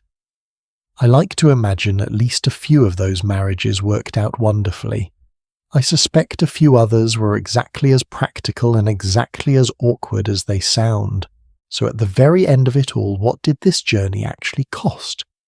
Historians estimate that somewhere between 300,000 and closer to 500,000 people attempted this exact route across the decades this migration lasted. Roughly 1 in every 10 of them never finished the walk. If you spread every single death evenly across the entire length of this trail, you would find a grave on average every 50 yards from Missouri, all the way to Oregon City. 2,000 miles, quite literally functioning as this nation's longest graveyard. Sit with that image for just a moment before we move past it. 50 yards is barely the length of half a football field. Somewhere along that entire distance, again and again, without pause for 2,000 miles, a family stopped walking long enough to dig a shallow grave, say a few hurried words and then keep moving because the schedule never once allowed for proper grief. That is not a statistic anymore once you picture it that clearly. It is thousands of individual specific mornings when someone woke up and did not get to finish the journey. They had risked absolutely everything to start. That is not a comfortable number to end a story on. I do not think it is meant to be, but I also do not think it is the whole story, because a number that large can only ever tell you how this journey ended for some. It cannot tell you what any single one of those people actually felt, hoped for, or fought through to get as far as they did. Numbers flatten people into statistics, stories if we let them hand these same people their names back. Think back for a moment across everything we have walked through together tonight. A family selling everything they owned in the mud outside Independence, choosing hope over certainty. Children walking barefoot for months because there simply were not enough shoes left to go around. Mothers giving birth in the back of a jostling wagon with nothing but the steady hands of other exhausted women to help them through it. Strangers building a fragile, functioning community out of nothing but shared necessity and quiet trust. An invisible sickness that turned out to be far more dangerous than any weapon a family carried, and a whole trail of visible, dramatic dangers that were more often than not survivable through nothing more glamorous than patience and care. Families who had never crossed a river before this journey, learning to trust rope strangers and their own steady nerve to get to the other side. Nations who already called this land home, offering guidance and generosity to newcomers who, without meaning to, brought devastation along with them. A group of families who trusted a confident stranger's promise over hard-earned experience, and paid a price that still echoes through this story nearly 2 centuries later. And finally, one last impossibly steep hill, lowered inch by inch on a borrowed rope, standing between everything already survived and whatever came next. Carry your mind back for just a second to the very beginning of tonight, to a muddy morning outside Independence, when you stood beside a wagon that suddenly held everything you owned, and looked back one final time at a life you would never fully return to. You have walked every one of those 2,000 miles with me, since that moment through rivers, sickness, storms, hunger, and one unforgettable warning about the cost of an untested shortcut. And now, finally, here you are standing in the mud of Oregon City, tired in a way that has absolutely nothing to do with tonight's soft pillow, and everything to do with the journey we just finished together. If you had actually made this journey tonight in your own body, I think you would understand something important that no single statistic can fully capture. This was never really a story about a 2,000-mile road. It was a story about what ordinary, frightened, hopeful people are capable of enduring when the alternative is standing still. Most of the families who set out on this trail were not extraordinary people by any definition. They were simply people who kept walking one difficult day after another, long after quitting would have been the easier, safer choice. I think that is worth remembering honestly, especially on a night like tonight when your own body's finally getting the rest. These families spent months quietly, desperately craving whatever is weighing on you right now, whatever feels impossibly far away or impossibly hard to reach. There is something quietly steadying in knowing that ordinary people with nothing extraordinary about them except sheer stubborn persistence have crossed far harder ground than most of us will ever have to. They did it without knowing how the story would end, without any guarantee that the next mile, the next river, the next winter would not be the one that finally stopped them. And still, more often than not, they kept walking anyway. That particular kind of quiet, unglamorous courage rarely makes it into the history books the way gunfights and gold rushes do, but I happen to think it deserves just as much of our attention, if not more. Somewhere out west tonight, under that same wide sky, these families once walked beneath the fields their hands first cleared are still growing something. Towns they built from nothing still stand. and the story of exactly how hard and how human that first impossible journey actually was gets to carry on a little longer, simply because you stayed to hear it all the way through. Thank you sincerely for spending this time with me tonight, walking every mile of this journey together, from that first muddy morning in Independence all the way to a quiet valley in Oregon. Stories like this one only stay alive because people like you are still willing to slow down long enough to listen to them. Rest well tonight. Let your mind finally go quiet, and whenever you are ready to sink into another sleepy corner of history with me, I will already be waiting there for you with the next story and the next quiet, remarkable stretch of the past ready whenever you are.